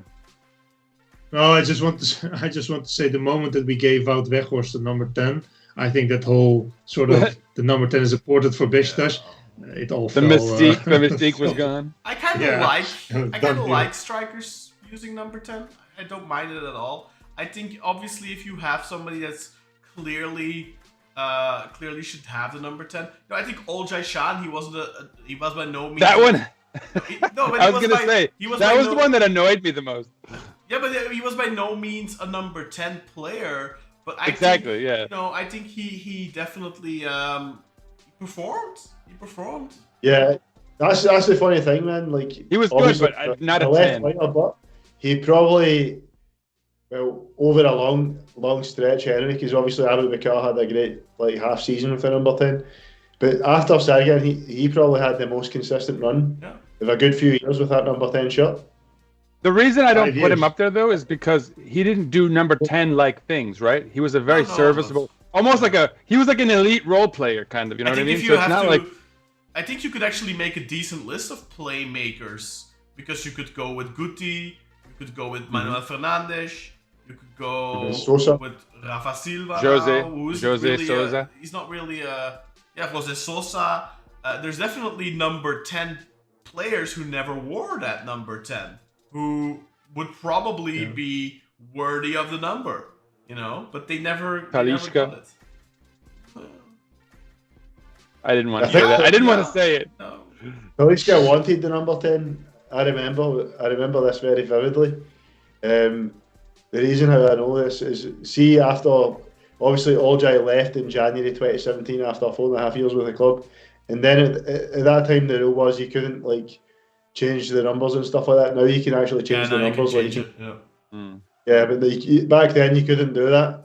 So at the start of the 17-18 season, in the summer, Talisca kept putting hashtag T10 on all his. That's Instagram true. posts. That's true. So but then he stayed in Brazil longer, and I think Ozan said the fuck you. And then I think he was pushing for that number 10, but then they opted to give it to Ozan instead. Maybe that's why he stayed in vacation longer. Yeah, maybe. That's why he's maybe that's why he's joined Fener. I mean, back then he was a young kid back then, like a young 24-ish year. He wasn't the old 31-year-old has been. Yeah, he was Oh well. So yeah, I mean, hasn't been. Sergen, Sinan, anyone you would like to add to your list that you think would like to add to the number 10 discussion? Let us know in the comments what you think about it. To be honest, I was gonna talk about Olcay because I think, in a way, as Carter said, he was one of the better performers in the number. But I wouldn't put him in my top 3 just because he wasn't. He didn't rack up numbers, right? He didn't get a ton of assists or goals. He was like the engine of the team. That's not entirely true, Sinan, because I'm pretty sure Olcay was, if he added goals and assists, was our top contributor for these first 2 seasons. I think really? I think he might have been. Goals for assists, he was the best. The player definitely the most first season because he had 10. Maybe I think he had double cumulatively, digits. but wouldn't Mario Gomez have more goals than him? Or Oh yeah. Bro, Gomez didn't come until Solskjaer was already with us for 3 years. Yeah. Or whoever was playing up front though. You know what I mean? Like, I'm sure other people had more goals. But like as in goals, I'm pretty sure in 12-13 and 13-14, Solskjaer was the player that had the most goals and assists added together. Oh, like cumulatively, I mean, yeah, I guess. I don't know. I just, he was so workmanlike. You know what I mean? There was very little flair about his game. Oh yeah. I don't know. That's why I wouldn't have him as like. I just don't think he should have been a 10. That doesn't mean he wasn't a great player or valuable. That beckons the question, though: should what is a 10? Yeah, should that number 10 really be? I think if there's an obvious candidate, and that you have that type of player, and he wants the number, then sure. But I mean, like now, I kind of like the fact that this kid is like, hey, no, give me that number 10. Oh hell yeah! I'll fill it out. That. I'll live up to that. Yeah, I love that. I love that confidence. I mean, and he, obviously we hope for this to be true, but I think given his profile, he could theoretically put numbers on the board, right? He could grab some assists. He could score some goals. So he could end up being very fitting for the number 10. I mean, we'll see. I mean, even on the wing. 5 goals, 8 assists in 2024, I think. So that's very good for an 18-year-old. Very serviceable. I mean, that's even good for it'd be good for Rashica right now. I was gonna say if Rashica was doing that, we wouldn't be criticizing him as much as we do, or João Mário or anyone else for that matter. Exactly. I mean, those are chat. Yeah. We got some comments about the number 10. Grey Wolf, haha, Fiora went to UEFA disciplinary board for the event in the league and the corruption and filth committed by Galatasaray. Fiora went to UEFA. Oh, Fener. Oh, so Fener is complaining to UEFA apparently. Alper says Delgado maybe. Olcay too, I guess. Always thought he was class. Talisca was more a striker, honestly. Cheche will get 7 when Rashica is sold anyway. I don't know, man. I don't know about that, Alper. I think Cheche has said pretty clearly he wants 10, and clearly we've given it to him. So I don't see him changing his number. He has 7 in all his logos and stuff. Oh, is that? But question, guys. Do you think the Fenerbahce emails go straight to the spam folder in the UEFA inbox? Yeah, how many of those have they gotten, do you think? Yeah. Or they might just block altogether so they still get the emails. Yeah, I'm sure, yeah. You know that the daemon server when you get the email back when it's it's like the Damon server has sent this back for whatever. I'm sure they just get a ton of those emails whenever they try to write UEFA. They get an automatic out of office reply. Yeah. Sorry, we'll until 2099. Yeah, exactly. It's just set for an indeterminate point in the future. No, I truly doubt that they're going to have any success appealing to UEFA. Just because I feel like for UEFA, any fuckery coming out of the Turkish Super League, they're just like, whoa, I'm not touching that with a 10-foot pole. Like, these people are crazy. I would imagine. I mean, UEFA itself is corrupt to the core anyway, so it's like appealing to a rapist that your sister got raped. Yeah, exactly. Or something. I don't know. That wasn't the most appealing anecdote, but yeah. Or I don't know. I'm gonna stop digging a hole for myself. Let's move on. I haven't slept yet in 20 off hours. So 36. UEFA is like the old guy that says Joe Biden. I don't know what that's a reference to, Alper, but like an old guy who complains about Joe Biden being old. I guess maybe something like that. I mean, Joe Biden is past tense. We don't need to think about that guy anymore. Not that we don't have a even older guy or equally as old guy in charge nowadays. I feel like Fener and Galatasaray complaining about each other is kind of like a professional cat burglar complaining that he got robbed. Yeah. Or I remember there was this big story of a drug dealer who had his drugs taken. And it's I don't know, pal. Who are you going to complain to, man? You're going to ask the police to get your drugs back for you? Yeah, exactly. Anyway. What else is there to say? Should we talk about Élan, perhaps? Very briefly? We should talk about him for sure. I mean, we already kind of did, but from what I can tell from what Simon told us, this is like Capital said, an all-rounder midfielder, and it sounds like a very interesting profile. But I really think this isn't just a cheap plug, but I really think you have to go out, watch for yourself. It's a 30-minute interview. Listen to it, watch it, whatever you want to do. I think it's a very fascinating interview. I came out of it looking forward to seeing the player play. I do expect, next weekend we're playing Trabzonspor, by the way. I think that's going to be... I'm really looking forward to that match, especially because I expect Keny to start. I don't know if Élan will start. We'll have to wait and see. But he's got more competition at least, right? Yeah, definitely. I think so. But yeah. Something quite sad about Élan is that he actually had some videos on his Instagram of him dancing, but because of people, basically he's been getting comments from rival fans calling him gay and stuff like that, and now he's deleted those posts. I'm like, come on, fuck guys, man, it's 2025. Wait, like yellow fans or what? Yellow fans and some of their own as well. Oh my god, you're literally... Like, come on. Welcome to the club! Jesus. Oh my god. He didn't even land. He didn't even land and he already knows how toxic this fucking country is, man. Jesus Christ. Yeah, that's a shame, man. The boy feels like, because that dancing's a part of their culture, man. Exactly, yeah. It's a part of every culture, theoretically. I mean, God, that's fucking annoying. I mean, I don't personally dance a lot, It's it's one of those things now they go on the Instagram and but if he scores a goal and he dances for their team, whether it's our own fans doing it or their fans, if they get a player like that and he starts dancing at the flagpole, it's like, oh my god, that's so amazing. I told you I haven't slept in a couple of hours. that was quite the voice over there. No, I hate that shit. I find that so toxic and stupid. Man, it's shocking. Especially I get the other fans doing it, but our own fans, man, come on. I mean, just in general, just get off the fucking internet, man. Stop jacking off in socks and get the fuck out the door. That's a good advice for a lot of people in the world these days. I feel like, yeah.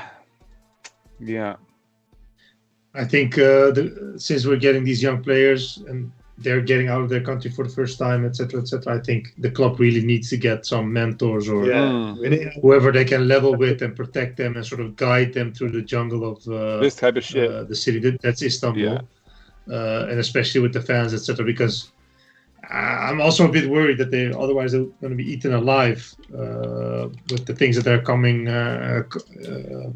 towards them. It can be a lot. Man, if you grew up in the streets in Ecuador and Colombia, I think you can probably take some shit. And Alper, we fully agree with what you're saying there. That's kind of our point, is that this is not.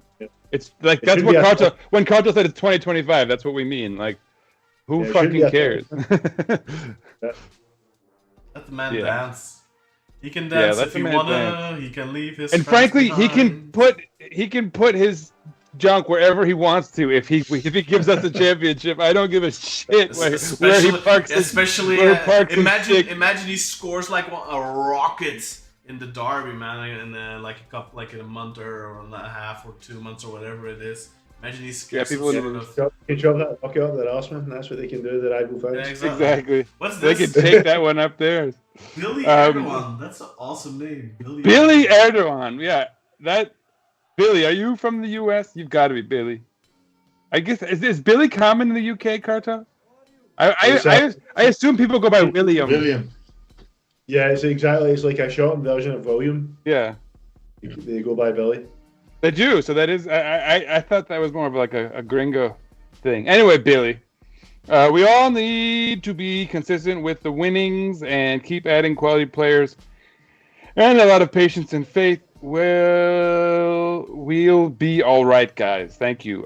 Fully agree, Billy. And I think that's like when earlier. Someone asked us how we thought the board was doing, how Serdar Adale had been doing so far, and none of us were like heaping praise on him. I'm going to be clear about that. Oh, Billy's from Sweden. How about that? Well, don't forget to hit the subscribe button, Billy, if you haven't already. Yeah, hit the subscribe button, Billy. Yeah, like and subscribe and all that. Everyone, but hit yeah. that subscribe button, hit the like button. But I think we all agree that the one thing Adale has been doing is just handing the reins over to Solskjaer. And I think the longer he's in place, doing his thing, bringing in players of this caliber, filling out the back room with experts, scouts, right? Because it's not just the main guy that Adale has hired, but he's bringing in his own team, this Vic fellow, and his own coaching sort of squad, obviously. So, I mean, so far, so good. And I think we can all agree that the more stability we have, the better going forward. I'd like to think that even if Adale loses, the election in 6 months, that whoever follows him will say, you know what, like, let's keep Solskjaer in place, right? Let's keep this project going. Let's hopefully the scouts, right? Like, I feel like that process we have of the board replacing everyone can be quite deleterious, and that's like, it shouldn't even matter that much who the president is.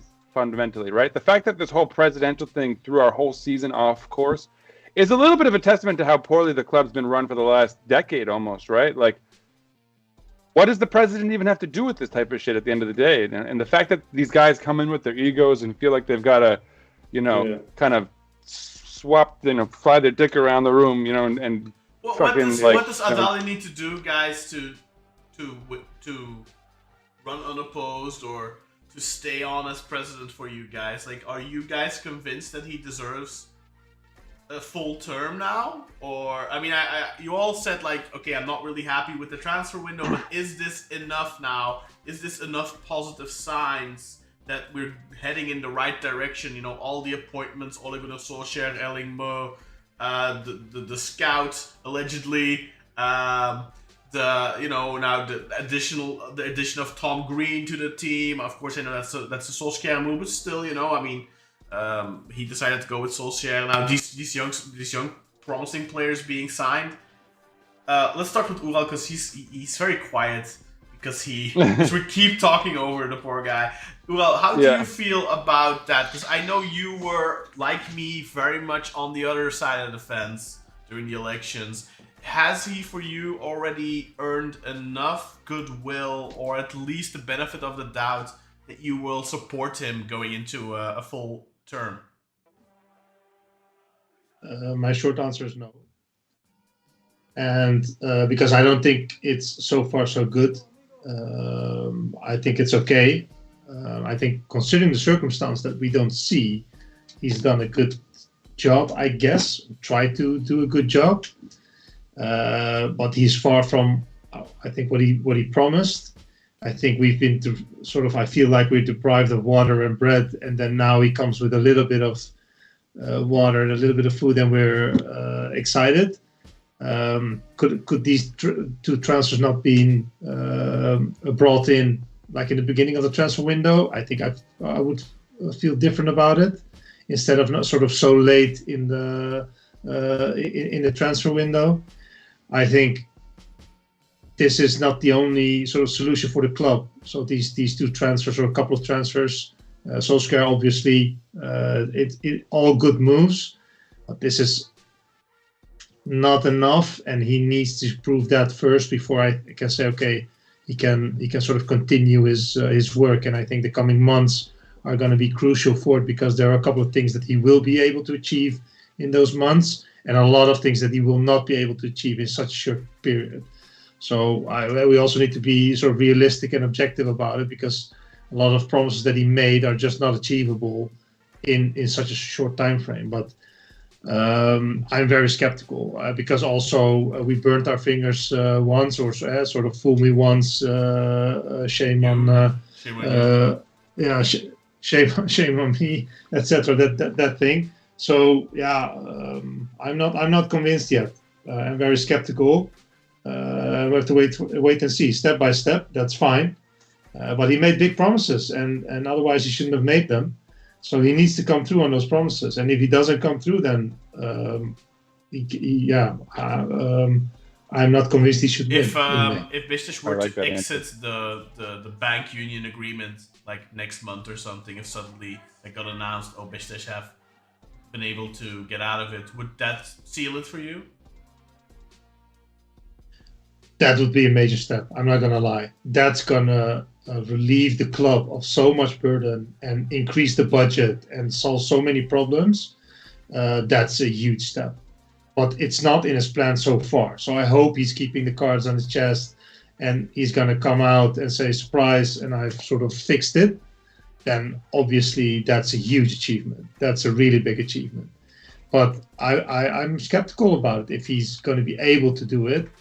And I was gonna give you guys some good news because since you've invited me, we need to throw him some financial stuff.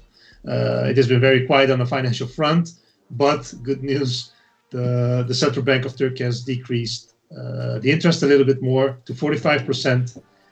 This past January, so 23rd of Jan, I think it was decided. So that relieves hopefully a little bit more. And I think the expectation is there will be 8 more meetings, so decisions on to lower it. And the expectation is that by the end of this year, it will be on average 28%. So around that number, if everything goes as planned. So that will also relieve the club of, at least a big chunk of the financial burden. But it needs to be solved, right? It's regardless if 28% is still a lot. Let's say 100 million is 28 million. That's serious money. You can buy a couple of Immobiles and Rafas. They're not going to be buying any more Immobiles, man. No, I know. But then you have the budget. Can I ask you a naughty question, Kata? You just bought a house. How much interest are you paying? Because I went for 2-year fixed instead of 5, it's 5.8%, and it's also because my deposit was slightly under 10%. So see, if every like 10% that you have as a deposit, the interest rate will be a bit lower. Okay. And depending on your deposit, because my deposit was like 7.7%, not a full 10. It was a tiny bit higher than the standard rate at the time. So I could have fixed it for 5 years at 5.3, but because I fixed it for 2 at 5.81 because the interest rates are expected to go down here. In fact, they already have. The regular rate was like 5.1 something, like the average last year. The Bank of England's brought that down to 4.5. So by the time my first 2-year agreement's done, hopefully like the rate will be down to like 3.5, 4. Yeah, hopefully. And that's why I'm paying more in the short term to hopefully save more in the long term. But yeah, 5.81 is what I've got just now, but I could have got lower if I'd fixed it for 5 years. Say if I was buying a house just now, it would be in the 4s. Yeah. It'd be low. But just to put that into perspective, that's a massive difference to what people are paying in Turkey for their loans. Yeah. And another thing I want to add is, see in the 5s, that was very, very bad for the UK. Yeah, that was. I'm sure he's a financial expert. He'll know about the Liz Truss mini budget in 2022. Did you know about that? She set the budget for the government, and then after then, that's when the interest rate spiked. Before, the interest rates were always between like 2 and 3, and then it spiked up to like 5+ in 2022, and now that's just the it's recovering now, so it's dropped to like 4.5 now. But for a couple of years, that was higher up, and it's funny how I'm saying that about in the 5s is higher up for the UK. In Turkey, it's 45%. I was going to say, yeah. It's crazy. Plus 40%. While I have you on the screen, Kaftal, what does Abdali have to do to earn your trust for a full term of 3 years? I agree with Ural, man. Like, I don't think enough happened in this January window. Obviously, the situation's hard. You can't force people out. But I think these 2 transfers are positive signs.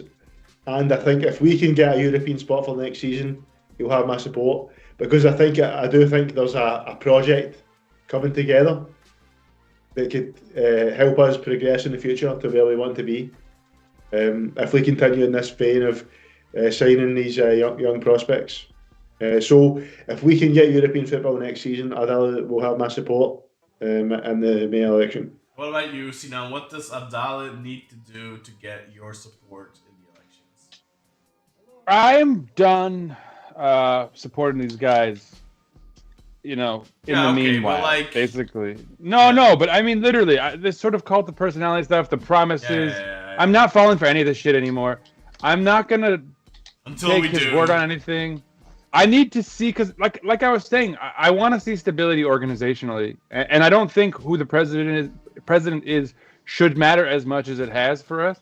Yeah. So, frankly, I want to go into this next election with an open mind and hear everyone's pitch, and if someone comes in and they're like, I've liked that this guy has done this and this and that, but my plan going forward, and then he presents a better plan than Adale or whoever else. Like, I just wanted to go to the best man. And frankly, we've required a degree of professionalization and modernization organizationally for so long that I want the best candidate we can get. And so there's nothing Adale can do between now and then that would negate that. If someone comes in and they just present a better plan and they come off as more trustworthy and reliable, I'll go for them, and it doesn't really matter. Like, I don't think in 6 months anything is achievable that could convince me that this is our man for sure. Because in 6 months we have to. Do you not think the early signs though are pointing towards it that this guy is going to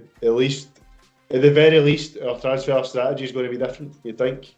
Obviously, Arad fooled us. That's exactly what I was going to say. Is that I thought the same thing when we brought in Musrati and Mucci. That we've turned a page. We're now, taking a more serious approach. And then we saw where that went.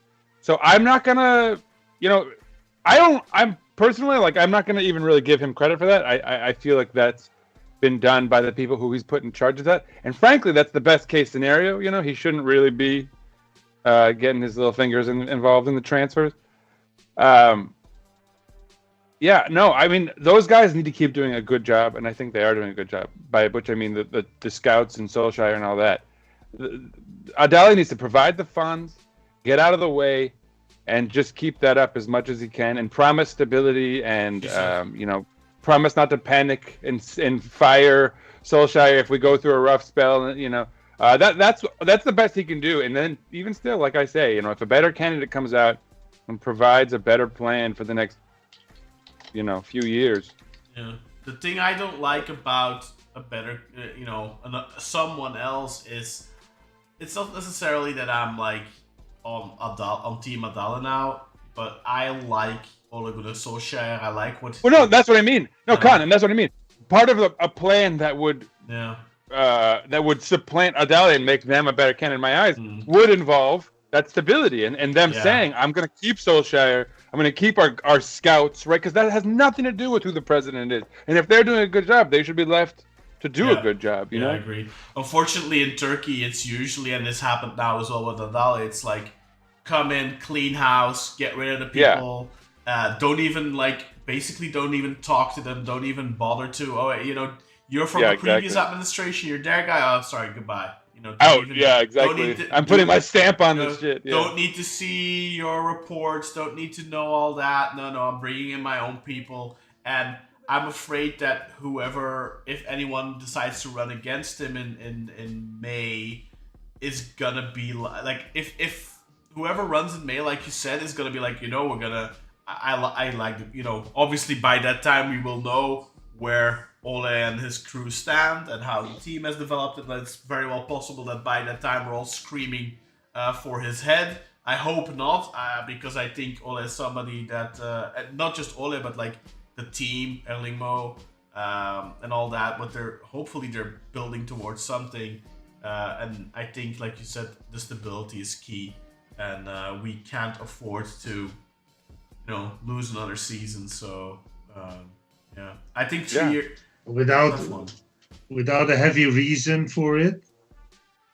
Let's say a new candidate comes and without a really good reason for it, that would be ridiculous. That candidate would then show that they're ineligible, basically, for the job. I'm sorry, but it's not an option to sort of, if Solskjaer does what he does now and everything is okay, it would be ridiculous if somebody would come up and say, okay, I want to change out the coach. I don't think that will happen, that they will say it, but if somebody would say, then obviously... Yeah, then you go for Adale, Yeah, that's exactly right. It doesn't make sense. Boys, there's one more comment. Yeah. Do you want to hear my Turkish? Yes. Siz beğenerek izliyorum ama bir şey anlamıyorum. And Face now, purple crying. And now Face translate purple it. crying. Do you understand what it says, you know? Not at all. Not at all. You're gonna have to translate for me. How was my pronunciation? That was a good attempt. They like watching us, but they can't understand anything we're saying. That's how I feel about you, Kenan. We're on the same page, my friend. Kenan, if you just watch us every week, and because we talk about a subject that you like, probably assuming you're a Beşiktaş fan, I think you will pick up words naturally. So I think, ideally we'd be subtitled, but that is such a pain, man. I spent hours subtitling one of our recent interviews, the Erling Mo, the one with Eglisande. I think I spent like 4 hours translating that. That was horrible.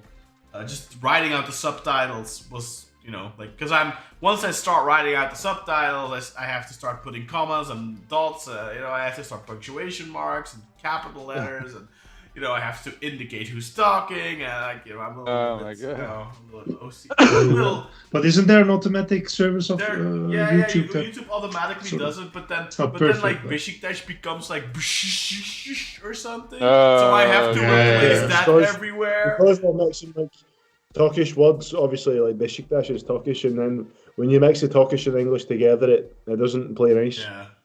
Yeah. Even like Google Translator messes up when you do like a football transfer and it's like a Danish guy or whatever, and so his name like means something, and then it's like trying to translate that name, but it's also already doing Turkish. And it's like a great example. See if you like say to your like Alexa or your Google Home or Apple HomePod, whatever you use, whatever your choice of smart speaker is.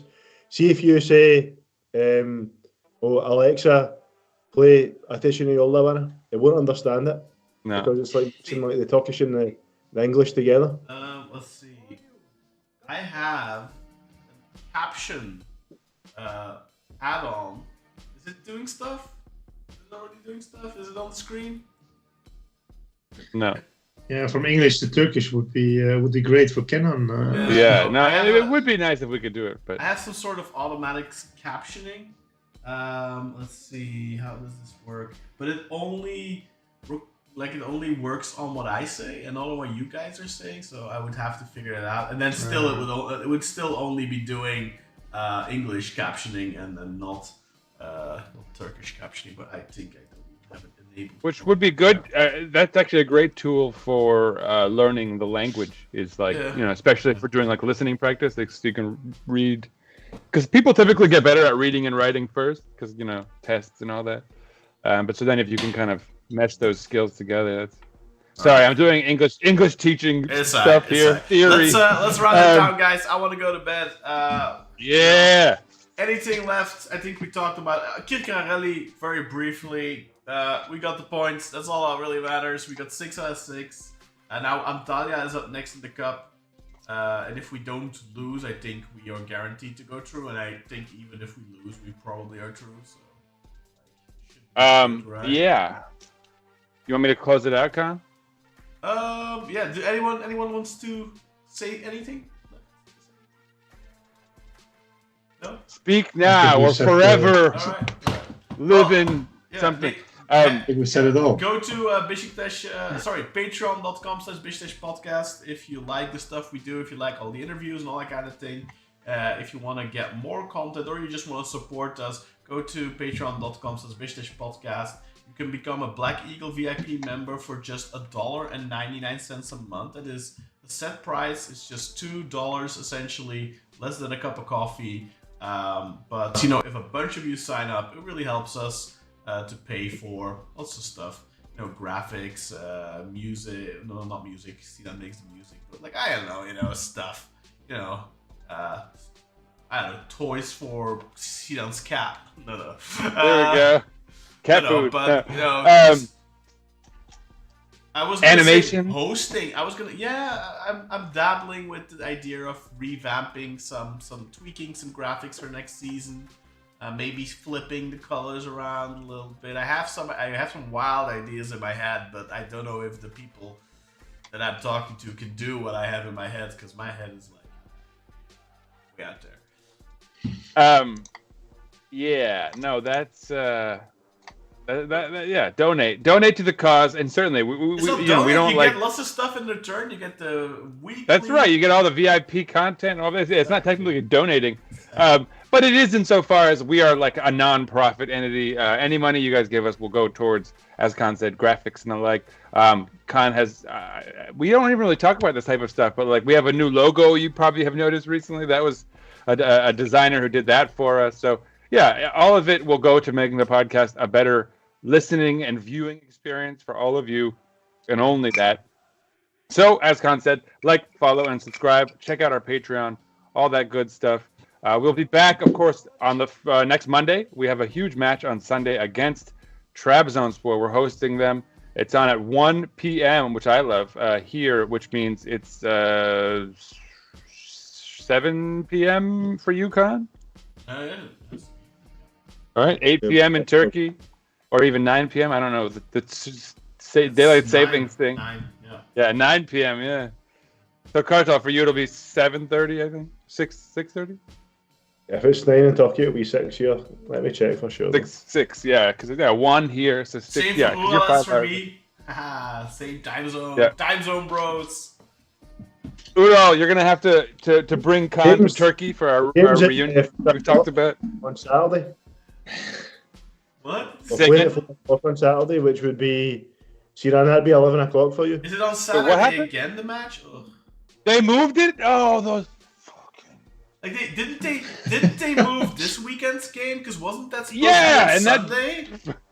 And I have soccer with my daughter. Soccer. I get but they moved it with like less than a week. Shit! What if you imagine you plan a trip to attend the game and you're like only in town for like a day or something, and you like they really screw you over. They're just on the whim. They just did. I have to coach on Saturday, you bastard. I just had this. I'm going to Milan this weekend, and we were planning to watch the game AC Milan against Verona, and it was on Sunday, and we thought, okay, maybe they move around the time, so we bought plane tickets, etc. And then we got a message that it was moved to Saturday, and we were flying around the time the game is. Why do they do that, man? Like, they shouldn't do that, like, so close to kickoff. Like, that's not fair on people who pay a lot of good money for plane tickets and stuff like that. Like, that should be grounds for reimbursement. Yeah, but I think for AC Milan, I think it was because of the Champions League game being too quick, too soon on the Sunday game. Yeah. So I understand the reason, but it's a shitty for you. Yeah, it sucks for people like that. Just like it sucks for those Galatasaray fans who maybe traveled from all over the world to see their team heroically beat the evil Adana Demirspor. Only for Murat Sanjak to strike down their belief, their dreams. Anyway, that'll do it. Yeah, go ahead. But yeah, so okay, so like let me redo that. So Saturday at 11 a.m., which means in Turkey at 7 p.m., I believe. Anyway, check your local listings. That's the only advice I have for you. Make sure you don't miss the game because they've changed it. Apparently they have, and that's really annoying. I'm going to have to watch the replay so I can comment on this match on Monday for you folks. But yeah, we will be back. One last question. What options available for the club to withdraw from the bank union deal? How can they withdraw from the bank deal? Well, essentially, they just have to pay off the loan in one go, I guess, which is approximately $90 million, I think, right? Well, do you think they have to? Yes. I mean, and normally, if you pay off a loan, you have to pay a fine, right? Is that going to be? Do you have any idea about whether that should be the case here? Could be, but I would no. I don't think that this loan is not set up like that. Is my assumption. I don't know for sure, but I don't think it will be the case. All right. Well, but yeah, basically repay it. Well, on that note, make sure I'm not scaring any cats. Let's go Beşiktaş! Peace out, everybody. Let's go, Cheche and Élan. We want to see you in action. Yeah, let's do player Bye-bye. coming in. Shouts, of course, to our man Özkan Zerzavaci. Going on in Sweden. Attiljan Malak, the Bull of Chicago. Paul O'Connor. Nathan, Mr. Baseball Davis. I can do a better nickname than that. I don't know why I call him that. Finish Kebab. Tristan Cray. Michael Berry. Nasser. Good to see you on this list, my friend. Dara, the Irishman Hensey. Mario. 1 and the 2 and the 3. Vargas. Nihal Tariq. Sebastian, the not sporting director, Heinaf. The Vigilante Turk is on the list. Murder March. Fellow, well, not sort of New Yorker, Long Islander.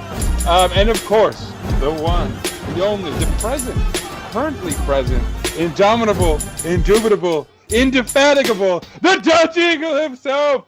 Shouts out. Peace, everyone. See you next week. Fantastic. Fantastic.